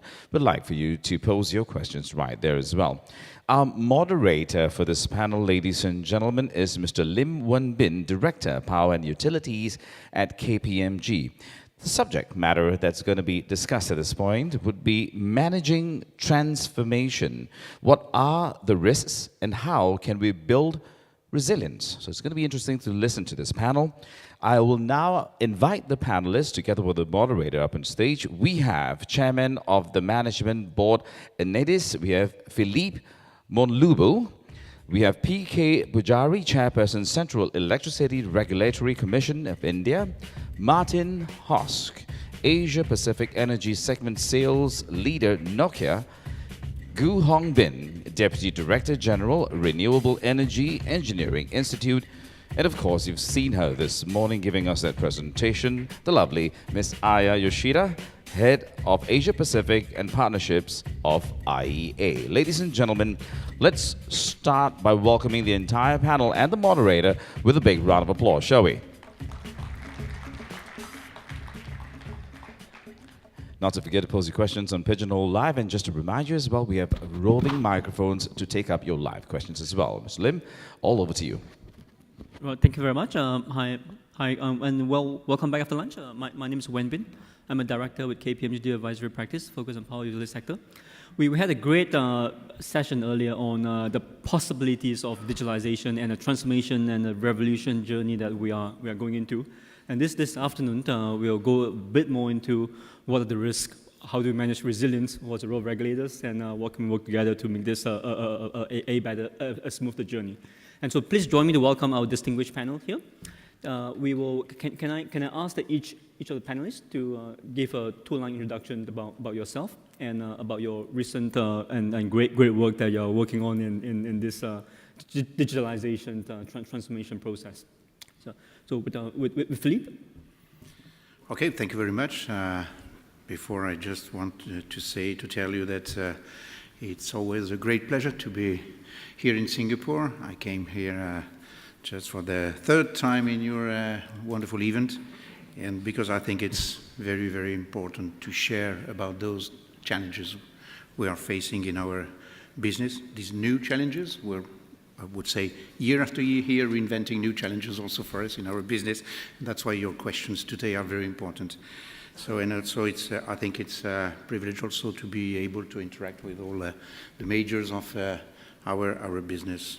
So this question are really strategic on my view.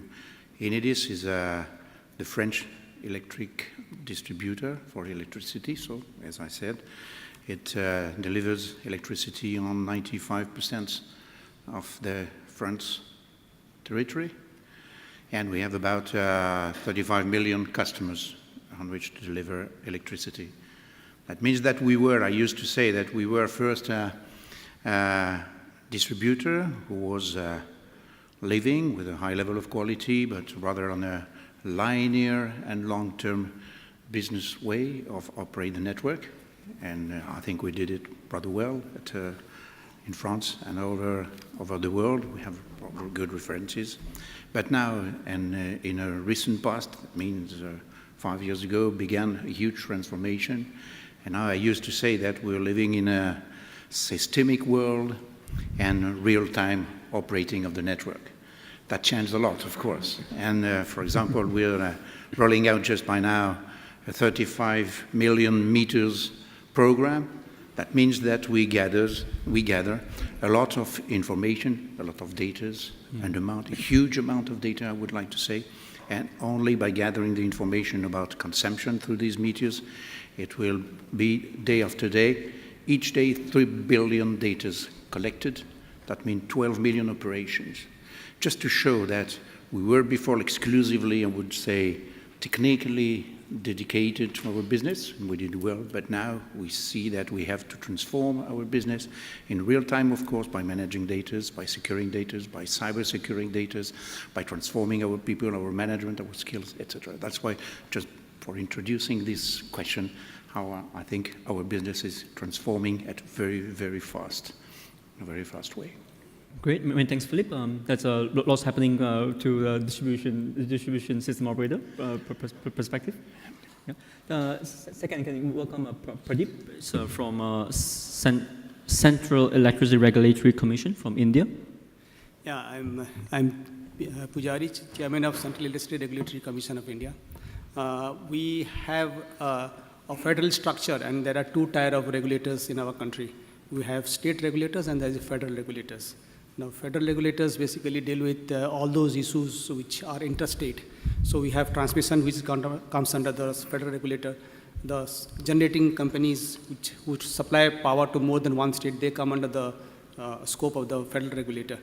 But also, the structure is such that whenever the regulations are made, those regulations, if it comes in conflict, the state regulator comes in conflict with the federal regulator, then the federal regulations prevail. So we in India, as today, also in that transition phase, we have about 340 gigawatt of installed capacity, and then large amount of renewable is coming in, and about 65 gigawatt of renewable has been installed already as far as the installed capacity is concerned. So the challenges that is being faced by any large system operator also is faced by us. So as a regulator, we basically looking at those challenges. How do we going to integrate those renewable into the system? And with all those decentralized generation coming in, I mean, today morning we talked about consumer turning into prosumers, and then a lot of rooftop coming in and decentralized generation coming in. How do you going to get those information, data, collect it, and then operate the system which is efficient, which provides the grid security? So lot of interactions with the federal regulators state regulator do take place to understand what is happening in the field level. And the issue that came is that the regulator needs to be proactively looking at those issues that is, basically steering, which is good, which is important for the grid security. And if the data is there, how do you going to collect the data, mine the data, analyze the data, and take appropriate regulatory framework? Also, we have to create the ecosystem for encouraging those type of innovations which you think is going to help you to operate the system better and ultimately for the benefit of the consumer. But also we must realize that certain innovations and technical improvement that comes are inevitable. So we have to accept certain things that is going to come. You can't stop it. I mean, if the solar price is coming down and rooftop becomes the norm of the day, they are going to come and stare at you. So you have to create an ecosystem which basically prepares you to deal with those issues. Apart from that, the smart grid that is coming in, and then so the related issues we look at, and basically coordinating with the state regulators and creating that ecosystem which facilitates the and basically addresses the challenges that is coming up because of technological disruptions. Many thanks, Pradeep, from Central Electric Regulatory Commission of India. Next, Martin, Asia Pacific Sales Leader of Nokia. Thank you very much, and it's a pleasure to be here in this distinguished panel. And we have a tough act to follow. This morning, the panel was very knowledgeable, and perhaps we can add a few things. First, you may wonder, why Nokia? I'm not here to sell any mobile phones, and some of you with my age may have grown up with those mobile phones. Nokia is really enabling some of those information flows that you are trying to get information from solar, from battery. You may have used RF mesh or PLC in the first version. If you become more DSO-centric, you may need faster speeds. And then you look at things like 5G in the long run. So those kind of technologies highlight the importance of communications. Besides mobile network, we also merged with Alcatel-Lucent. So we have got very strong fixed network, very strong IP and optics capabilities, software and global services. And our play in the industry is really as a partner. My engineering friends in the podium say, unless I can kick the tires, I don't trust it. I'm running mission-critical systems. I want to make sure it works. We are enabling those innovation centers, those labs, and work with partners like OSI Soft to offer analytics integrated to our communication systems. One example that you may have heard is autonomous vehicles, and Singapore is planning some of those things. In mines, we are actually doing that. So mining companies in Australia, where we don't have kids running in front of the cars, in the mining environment, we have autonomous trucks going up the hill, working with Caterpillar and Komatsu. So those kind of mission-critical networks is what Nokia excels at. Last but not least, I want to add, as a platform business, when we talk about solar, companies like Sempra, San Diego Gas and Electric, where customers theoretically produce 70% of their own power with solar and rooftop and battery in the basement. What's the role of utility? And in that kind of model, I agree with you, as you started out with DSO, as a distribution system operator, somebody needs to keep the lights on. If everybody just treats the grid as backup, this is not the sustainable model, but then offering those kind of new services, and it's our pleasure to enable that with things like private LTE for Sempra. So those kind of solutions that enable the transformation to the new business model. Great, many thanks, Martin. We'll surely touch on a lot more details in discussion later. Next, Mr. Gu Hongbin is the Deputy Director General of China Renewable Energy Engineering Institute. Good afternoon. First, I'd like to thank the organizing committee who has arranged such a good opportunity of exchange. CERC is a think tank for decision makers, so I want to share with you a few points on policy system. Now, the global energy transition is bringing us cleaner and more advanced energy. But at the same time, we face a series of challenges of energy security. Firstly, the grid synchronization of population capacity needs to be further enhanced with a large-scale utilization of new energy and the distribution energy. Secondly, the consumption of production mode is no longer the same as the power consumption forms changing. At present, the power market has excessive supply. We need to fully understand the demand to respond timely. Thirdly, with the progress of renewable technology and cost reduction, the government needs to make quick and timely change of policy to support the sound and sustainable development of the industry. Fourthly, with the deeper and regional energy cooperation and geopolitical and economic relations will be more complicated and challenging. For example, with the progress, the European power integration, the European nations need to break the barriers of power market so as to support the common transaction and operation of power market. This is highly challenging for regional political relations. To minimize the risks in these challenges, we need to work on the following aspects. Firstly, we need to enhance the information sharing between nations, think tanks, and enterprises. We need a smooth and transparent information communication mechanism.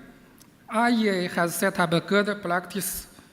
Its 30 member states, 6 partner countries, and other non-member countries has established a smooth communication mechanism.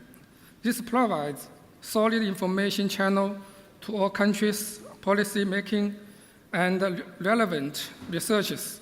Secondly, we need to enhance the communication and the cooperation in the R&D of key energy technology.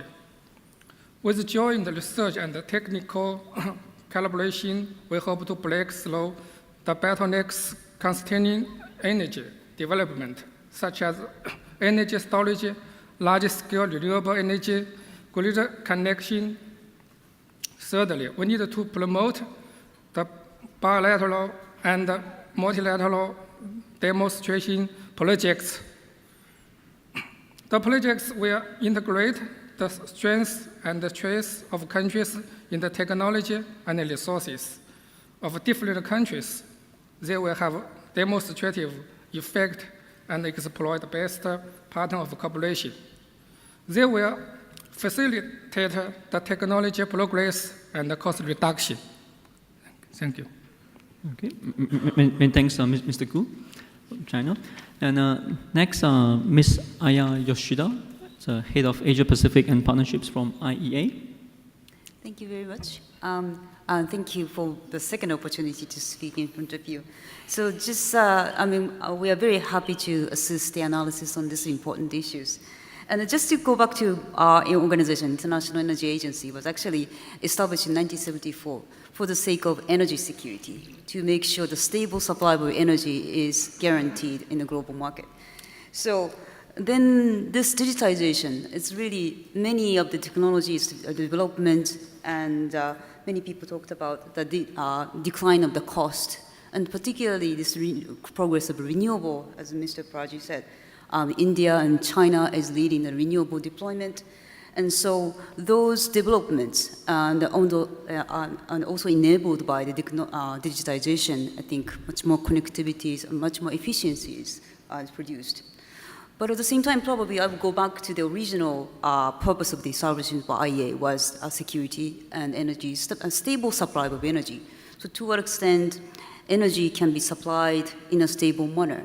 So that in the session we are talking about, we will talk about vulnerabilities and risks. So in a way, how much convenience, how much efficiency gains brought by digitization can still maintain a stable supply of energy is a big question mark, I think.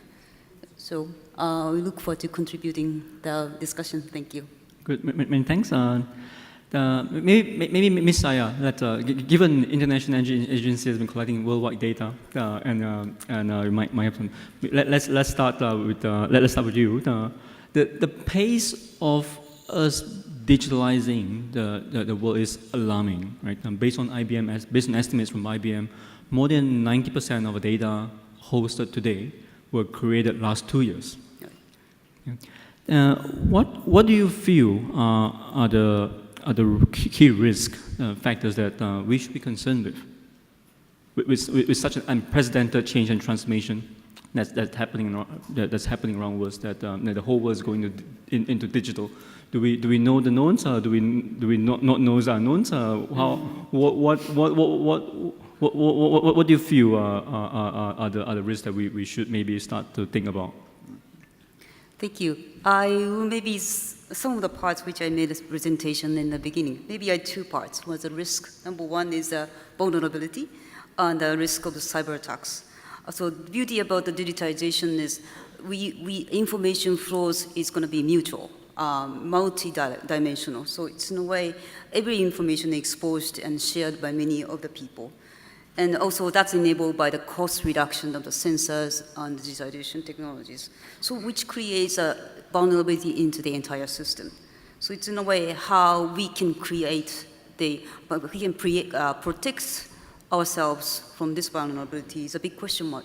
And particularly the impact on the energy sector is quite significant because, which means blackout. You are not going to get the electricity. So that's a huge impact for economic impact on industries on many sectors of the world.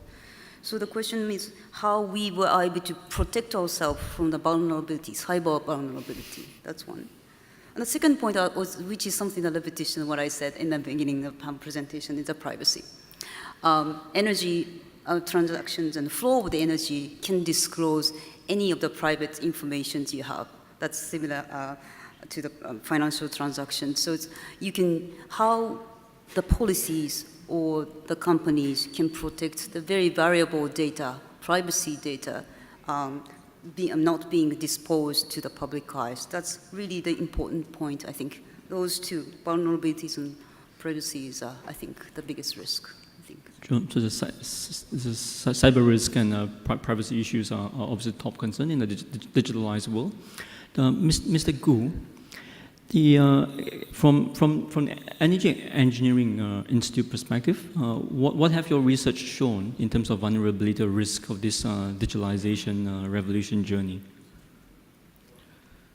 Information not shared and regional development not balanced, they are the key risks facing smart grid revolution. The development of smart grid and digital grid needs to be in line with the development and realities of the country. Some regions have no access to energy and thus electricity, such as Africa and some SM states like Myanmar. The most critical task is to make energy and electricity accessible. The scale-up of smart grid needs mature technology, industry, and experts. It has to be in line with the needs of country in energy and economic development. Okay, thanks. Mr. Philip, since you are as a DSO, they are deeply involved in the digitalization transformation process facing the utility sector. What do you feel are some of the broader risks? This cyber risk being mentioned, as privacy issues being mentioned. What are the broader risk concerns that you would start seeing? Well, I'd like to say that first, the mainest risk, I would say, when you're leading a company like mine with 38,000 people and covering whole France, distributing electricity everywhere in the country, would be not to answer the market expectations, not to be ready for this transformation. This is a huge challenge. I would say when you're at the head of such a company, that's the bigger risks. But that means that to answer effectively to other risks, industrial risks. But this is very important when you imagine that you can be totally disrupted on your business model. That means that you have to quickly adapt. And this is probably the first risk, how to adapt our company to a huge change in the way to the market is delivering, in the way to people expectations are changing, in the way technology and digitalization is transforming this expectation from the market and the customers. That means that, for example, just because the risks are very numerous and you have a number of ones, but it's not a prioritization, but if I just try to deliver some risk. IT adaptation. Of course, as a big company, we had already a very huge and powerful IT systems. But the adaptation now to the huge amount of data, just I mentioned before, just for example, we had only, I would say, 200, 300 generation plants, producers in France, only 10 years ago. Now we have, rightly speaking, right now, we have 400,000 producers. Of course, they have not the same size as the one before, but they are producers. They impact day after day directly the network. So we have to integrate them as producers in our data system, in the way to operate the network. I was speaking about data, 3 billion data tonight, just to be able to challenge them, to deliver them to customers who need these data. Before, we'd use these data for ourselves, just to be able to challenge the performance of the network. But now we have local authorities, customers, industrial companies who need these data. And they not only need these data once a year, they need this data in real time.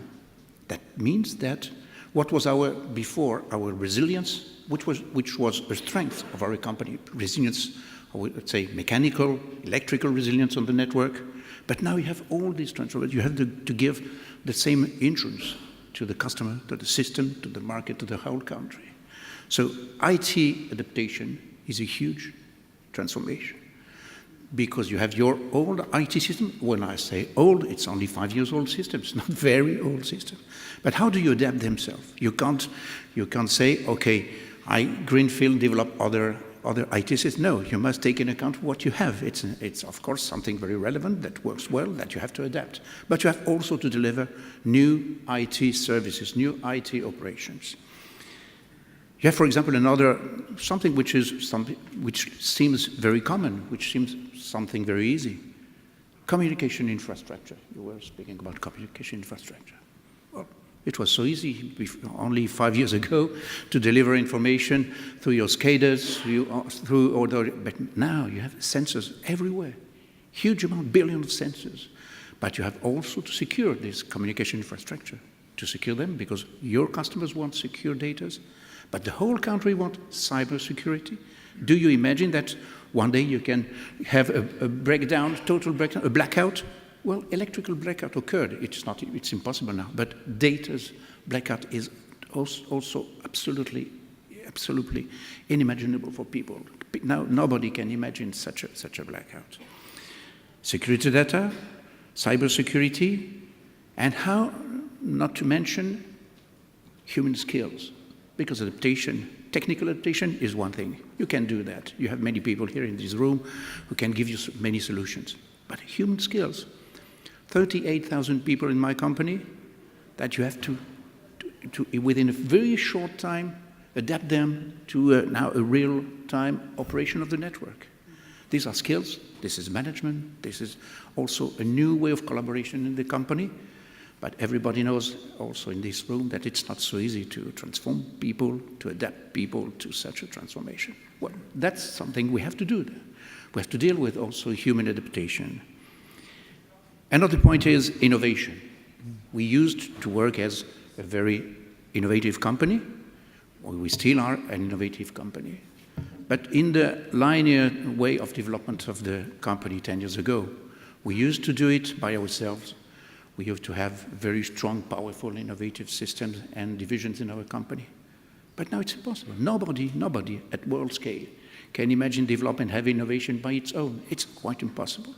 That means that you have, it's one of the reasons I'm here on this stage today, to be totally connected to the world innovation, to the what we call open innovation. It's true in France, with many startups who are delivering services, who are allowing you to adapt yourself very quickly. But that means also that you have to transform also all your purchasing chain, for example. That's something we never mention it, but that means that as a company, you have also to transform totally the way to work, the way to purchase, the way to contract, etc., with totally other companies.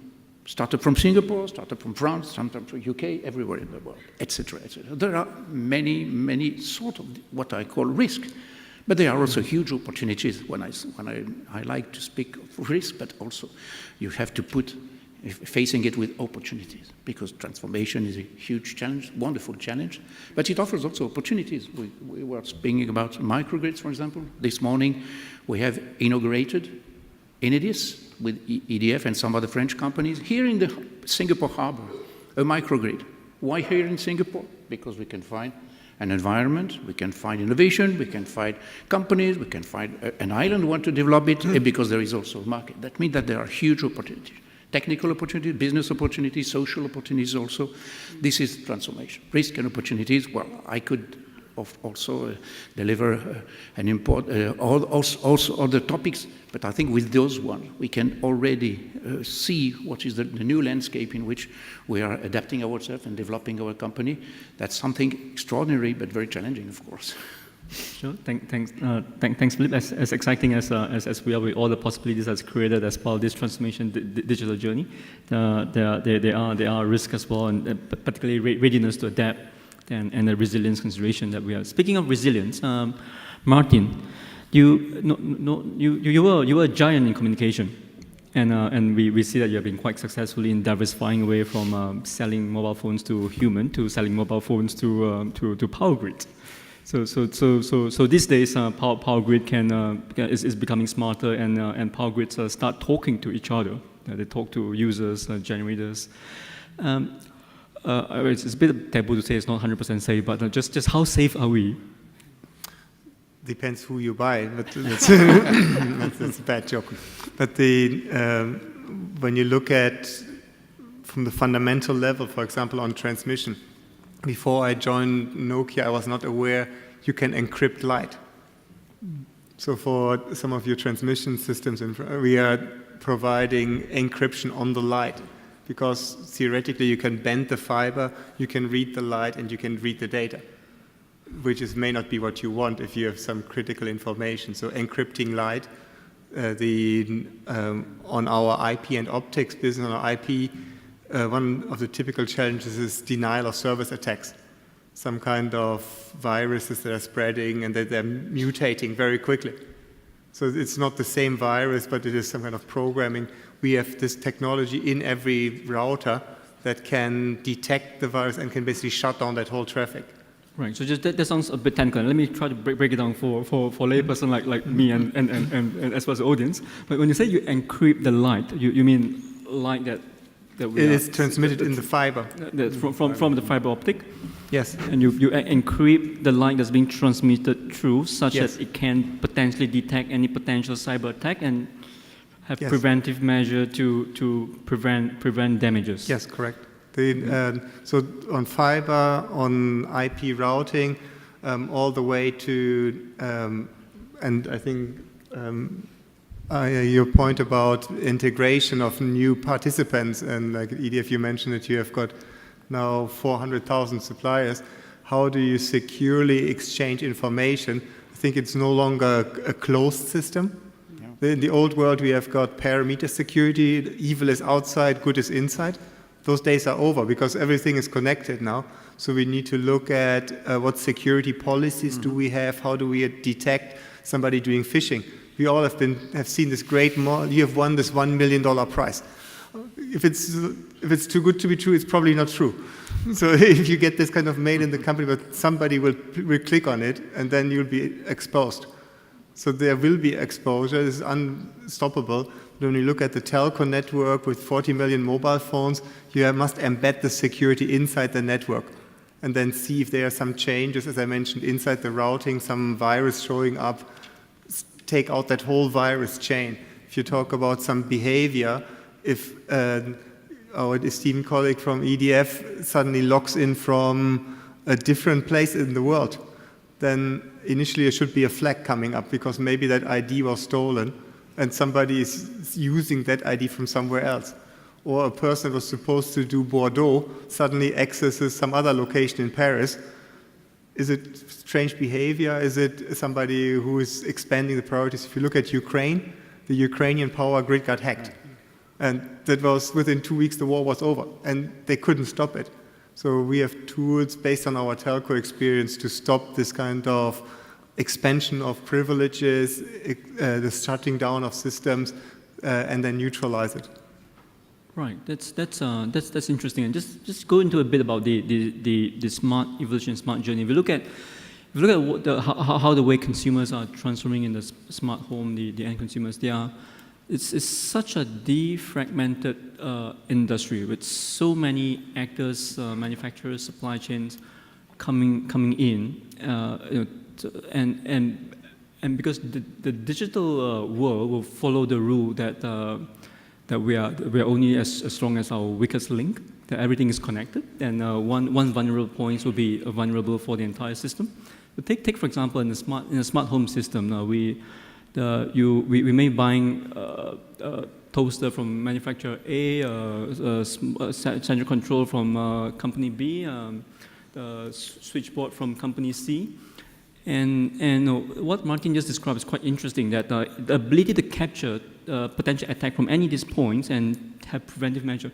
Don't we need coherent standards that all appliances manufacturers adapt in order to facilitate such a detection possibility?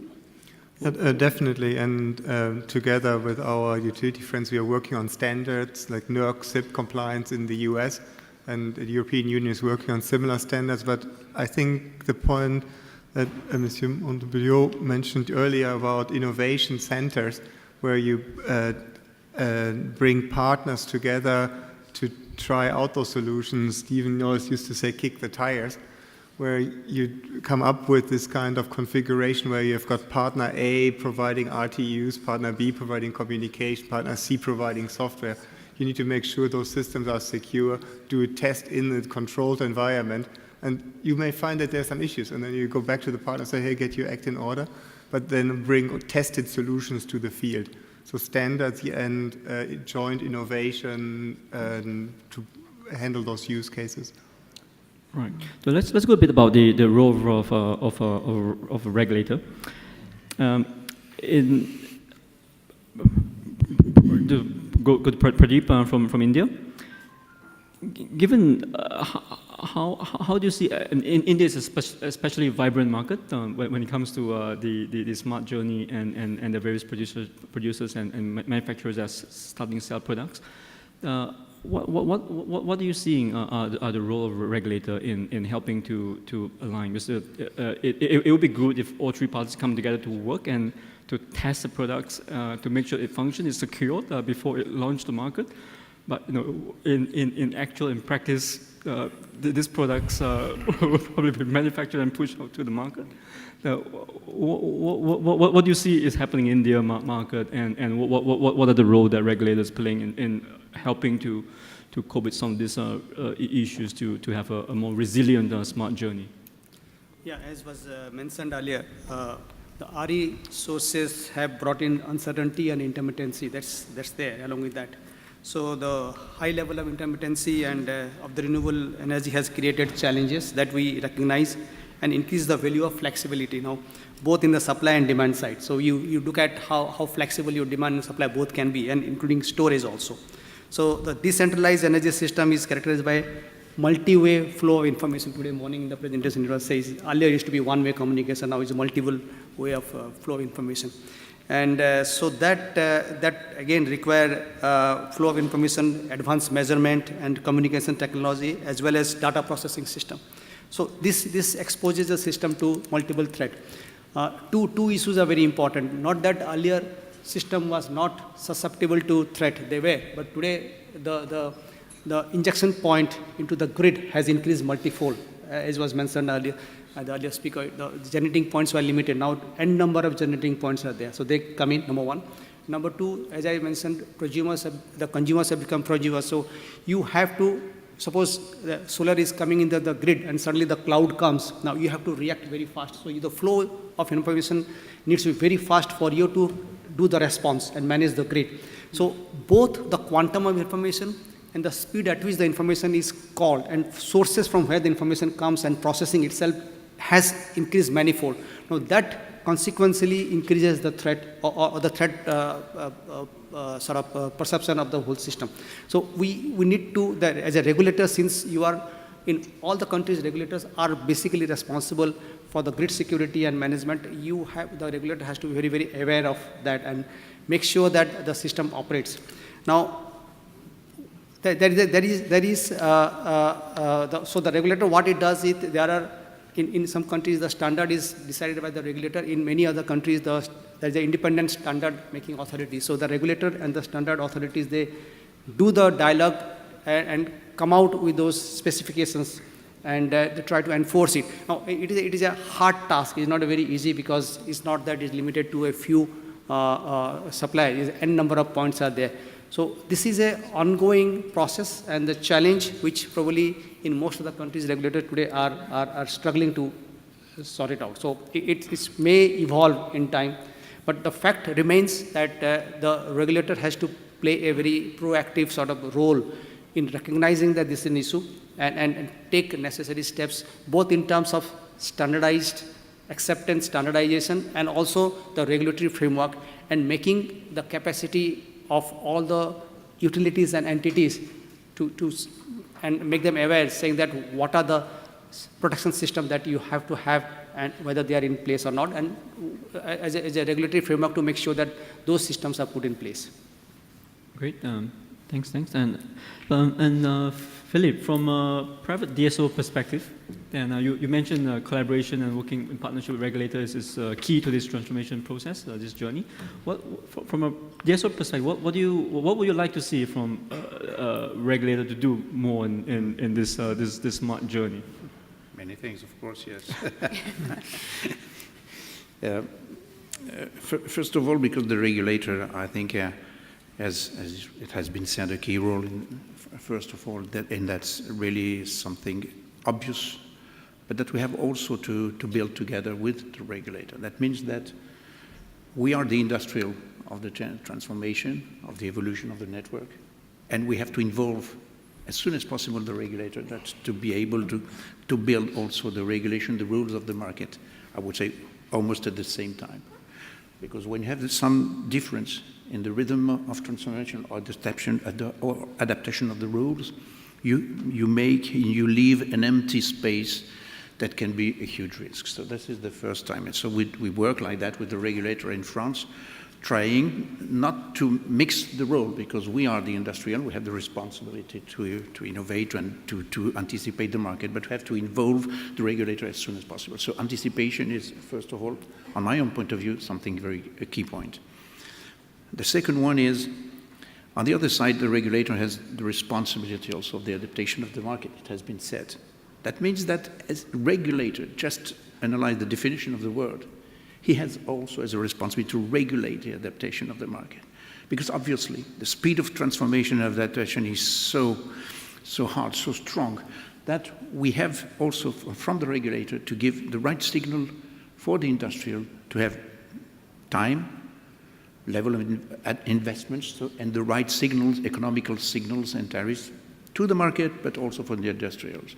And this is really something absolutely key, because many times, well, it's not so difficult for a regulator who would say, okay, we have 3 months to adapt to your IT systems.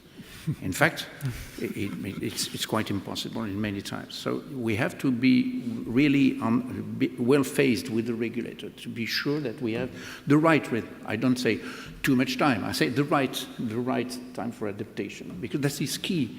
Key for the market, key for the actors, different actors, industrial of the market, key for the regulator if we want that the market run well. So this is the second time is we need to have good regulator, I would say, which are really well connected to the market and to the industrial challenges. Well, I don't say, it's not a joke, it's really something we have to challenge with our regulator, it's not a joke. Also, we have another key point, because crises and problems are occur, and will occur, obviously. So that means that, as I used to say, that management of crisis is also something totally different on the way we used to manage it. That means that it's something also we used to introduce with the regulator in the way to manage this crisis, for penalties, etc., which are also the way to give the right answer in case of crisis to the market. This is also something also very important. And the last point I would like to point out is as I said, adaptation of the IT system is a key point. Many times with the regulator, and very often, we used to deal about investment on the network as technical wires, stations, etc. But many times we do not focus on the level of investment which is necessary on IT systems. And I can tell you that level of investment on IT systems is something really huge at a level, for example, of my company at France level. So that means that we have to introduce with the regulator, of course, the right level of investment and the right incentive for innovation. And this is something very tough. It's a tough business for the regulator to give the right signal for innovation in the tariff, because in a regulated tariff, you have to deliver the right signal for innovation. That means that, for example, in France, where we define with the regulator a level of investment innovation. If we don't invest this level, it's lost. The rest which has not been invested is lost. So we have to invest. And we have also to give to the regulator that we invest in the right sense, in coordination with what I was saying before. That means the right place, the right investments on data, the right investment on IT system, on communication infrastructure. Well, these are some elements. And the final element that I would like to point out is the structure of the tariff. I mean, I was meaning the right signal to the market. Because now you imagine that integrating to the network 100,000 of EV charging points, of renewable energy producers, etc., means that it has been said, the role of the network is changing a lot. That means that the insurance role of the network is also something which is much more relevant than before.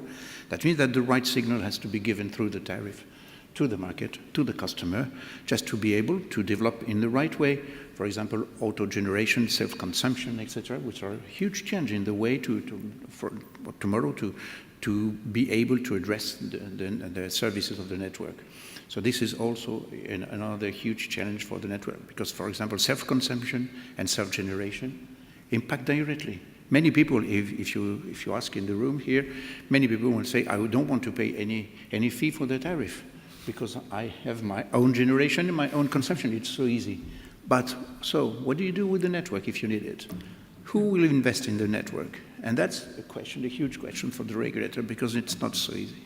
So is a France regulator changing quick enough? That network is traditionally the most scrutinized. I to joke because it's a friend, and I would say that he is running rather fast. Yes. Okay, Martin, you have something to add?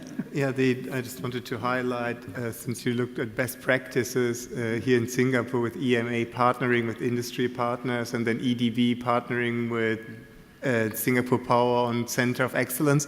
So this kind of how can the government support innovation? EDB is also in Simacau with REITs. Yeah. So those kind of, I think Singapore has got a very good environment thanks to a regulator that fosters innovation and transformation in the industry. Just kudos to the local team, local partner. That's very good to hear. Miss Ayar, in terms of any learnings from given such a rapidly transforming sector and such a fragmented industry, are there any learnings from international market in terms of the minimum must-have safeguard or regulatory oversight in looking at some of these cyber risk, privacy issues, economic loss risk associated with this rapidly transforming utilities and consumers sector? Well, thank you. Probably we wouldn't claim that we know that there's a golden minimum standard of what each government and regulator is supposed to be doing. As I was just fascinated with the conversation with, between Mr. Pujari and Philip about regulators' role and the industry's interaction. It's ongoing process and moving things. So, and also I was really struck by the issue of security and privacy, as Martin pointed out. That's development of the many technologies to encrypt, for example. So a lot of innovation is happening on the side of the industry. So I think, so in a way, to what extent government steps in and set the standard, or rather encourage industry's efforts to increase the standard and protect their own customers is just something quite important as a regulator or government to think over. But fundamentally, I think the role of the regulator, I think to some extent, I think the conversation between Martin and Mr. Pujari really points out that how difficult to send the right signal to the market. It is true that particularly in this issue of digitization, it creates a dynamic interaction between technology and human behavior. And honestly, it's really difficult to know. And what kind of incentive regulator gives and which works of the incentive or disincentive to the competition in the private sector, which is honestly, I mean, our study honestly haven't got that far enough to exactly tell what is the golden standard. So our humble suggestion from the IEA was that experiment, learning by doing. So take a small step and learn from the reaction of the industry competitors, and then learn from the experience and apply to your own experience. So that's not a perfect answer, but however, I think this conversation itself is really insightful for me to learn that different sectors' interaction and breaking the silos really helping us to deepen how complex this issue is. Sure. There's a related question that the audience has posted on Pigeonhole. I'm just going to read out this question. Which, how do we balance between the push for digitalization and the cybersecurity challenge? In the situation where we do not know the unknowns, so do we continue to digitalize everything, the entire world? Or do we first take a step back to pause and see whether we have the right security measures? So how do we balance between the push for the continued journey and digitalizing everything and a cybersecurity challenge? Any insights? Perhaps I sort of first step at it. In Germany, RWE was offering smart homes, which was kind of the low-hanging fruit, help manage energy. Then the question was, do you want to open the door, your home door electronically? I don't know whether you saw that YouTube clip where somebody did a smart home. Then he went to visit a dentist. When he visited the dentist, he had some swelling here. So he came home and started trying to open the door. And obviously nothing worked anymore. So it's more of a joke, but I would start with experimenting at not necessarily the most critical part, but start in areas where people not about opening the door, those kind of security parts. And I would always look at what's the business benefit. In Germany, we always say, why not? There's many reasons we still don't have smart meters, and I think electronic health records, but what's the positive side? Like using analytics to reduce the cost of grid, extending the life of assets, those kind of, what are the benefits of using data?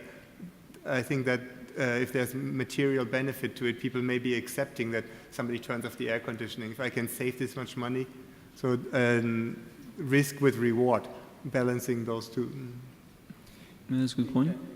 Both digitization has two phases, in the sense that yes, it involves some cost and then maybe the issue of cybersecurity, but there is definitely in many areas, if you do implement it properly, you get a lot of efficiency improvement. Now those efficiency improvement, if you can really quantify it and have a framework, a regulatory framework where you can share it with the consumers ultimately.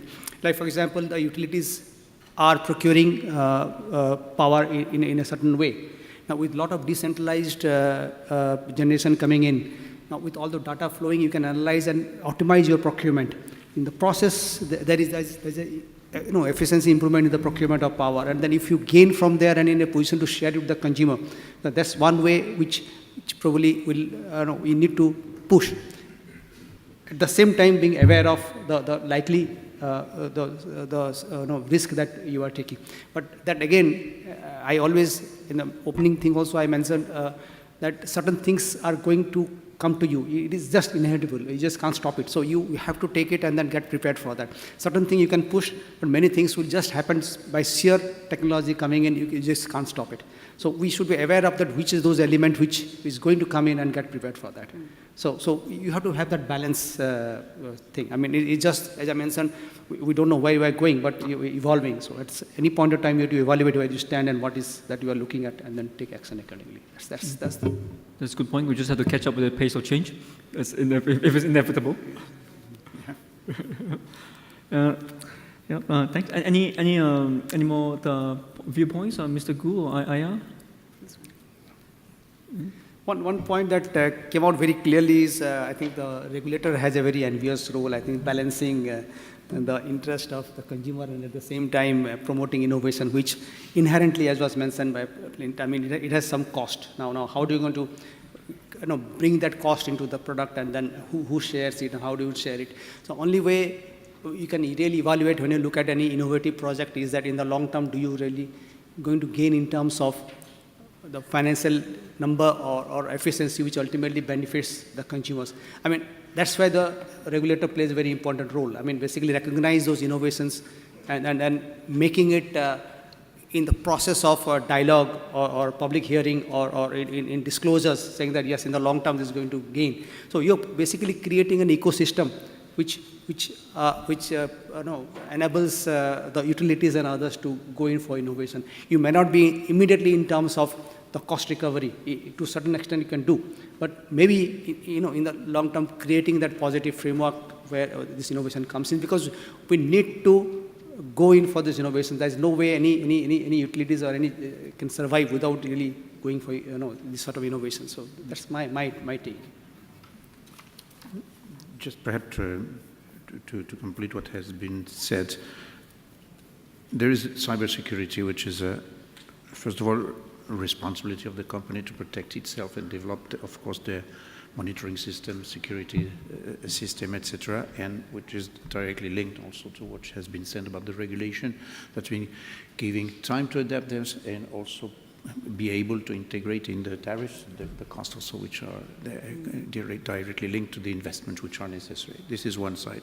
On the other side, cybersecurity is also a question of social responsibility. That means that we have, like you have also here in Singapore, for example, national agencies. And this is, for example, in Europe, there is a very tough rule that has been addicted about the responsibility and the protection of personal data. These are rules that are now the common life which is adapted of what we have to face. That means that each initiative through the market has to comply with these rules. And this is a responsibility of each country. I think it's European, in fact, in Europe, because it may be the same here in the ASEAN, for example. I think it was also something what has been debated here in the ASEAN meeting.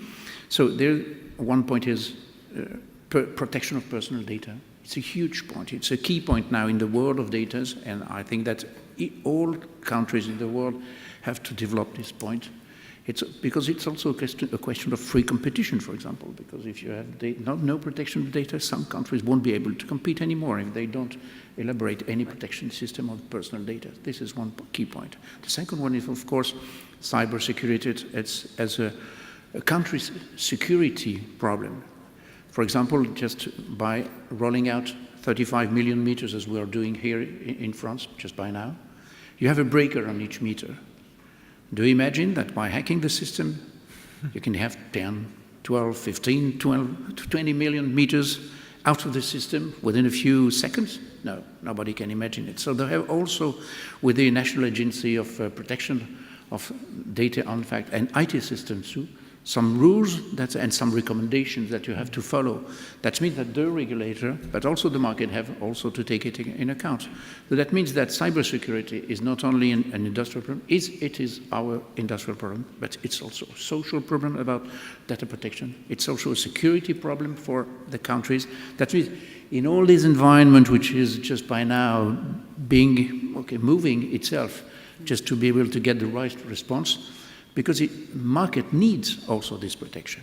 This is the final fact, because of course when you leave the market to its job, everything can be faster, more free, etc. But by the end, if those rules are not applied, by then the market will fail and you won't get any more business, in fact. So that means that this balance is on part our problem as an industrial.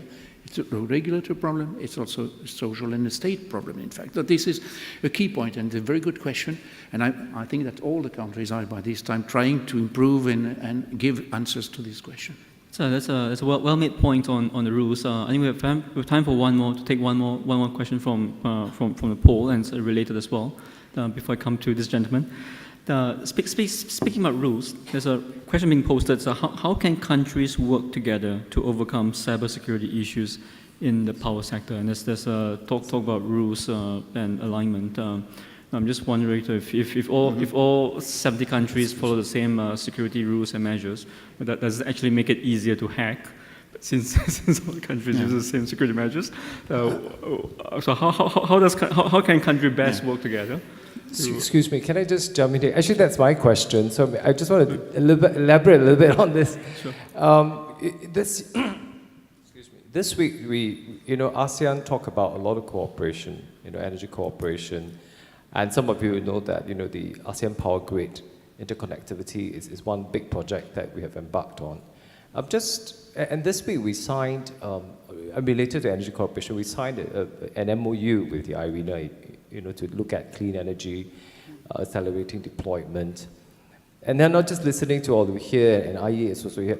What do we do then if there is something that we want to do together collectively, 10 countries, building a digital power, a grid, an environment, what kind of cybersecurity initiatives that we need to put in place within the power sector, so that one day when the ASEAN Power Grid were to come together and we're able to realize this vision, are there other things that we need to start thinking ahead in terms of digitalization, cybersecurity issues? Are there common standards that we need to embark on? Today we have IRENA that helps us in some sense on clean energy. We have the IEA that also helps us in different like data statistics and all that. But in digitalization, I'm just wondering where can that happen? What kind of cooperation that is needed? I've got my colleagues from Malaysia here as well, from TNB. Maybe I don't know whether you want to share some thoughts. Yeah. You put me on spot. No question. No question. But the concern about the security and data is also our concern when we're doing the transfer of energy, multi-trading between Laos, Thailand, and Malaysia. So going forward, more challenges when we also going into Singapore for the next phase. So hopefully, currently the concerns is there, but not really a problem. We can manage it. But maybe in future with other technology coming in. Currently, it's more traditional way of network, but with the renewable VRE, with microgrids coming in, will be challenged in the future. So maybe, if I can give only my personal conviction on that, is that it's something, a very critical question, because, for example, in Europe, we just established in Europe a common rules about data protection, personal data protection. It's a very huge constraint, in fact. It has costs. It's difficult to improve in all our IT systems. You have to check all your applications in your IT system. You have to certify that all your transactions are complying with these rules, etc., etc. So it can be perceived as a huge constraint, and please don't know more. But in fact, and that's my personal conviction, I would say that as an important actor of this market, we need it. We need it. That's why your question is a very good one. We need to cooperate on that. Because I would say that free market, in fact, needs rules. That's not a contradiction. It's really also the way we need to work together. We did that in Europe, and if we can cooperate a bit more, for example, with Singapore, I know that we had already some contacts between Europe and Singapore. I think it's absolutely necessary. Of course, with the huge and rapid development of digitalization, I would say it's urgent. It's absolutely necessary to do that as fast as we can, to so get a common base of course. That it won't be exactly for obviously the same, but I think that we need that. We need, as of course, main actors of this new huge transformation about collection of data, about transmission of data, about microgrids, about grids, about interconnections, because all systems you will see in that are interconnected now. You can do what you want; they are all connected. That's good. And any more concluding remarks in terms of how we work together to make this a more resilient journey? Yes, please. Mr. Koo? No. Ms. I just want to say one thing about what Jonathan raised about this regional integration issue, which is, thanks for Philip and raising the example of the Europe, which is, Europe is one very interesting, very integrated energy market is there, as opposed to ASEAN is looking for much more diverse, different type of level of development as well as economic levels. But now it's embarking on this regional integration work in a quite dynamic way. In a way, in my description, it's a bottom-up, really coming out from the need of the different countries to be connected together, so which is quite interesting aspect. So I think ASEAN has positioned in a very good position that you can learn from the experience of European Union, to what extent they need a centralized regulation common to everyone, or much more different type of, regulation in terms of privacy or security might be possible in this region uniquely. So I'm very much intrigued how we can learn from Europe and not learn from Europe. So that's something might be interesting point to look into. Okay, good. We are running out of time. So please join me to thank the distinguished panelists. Many thanks for your time.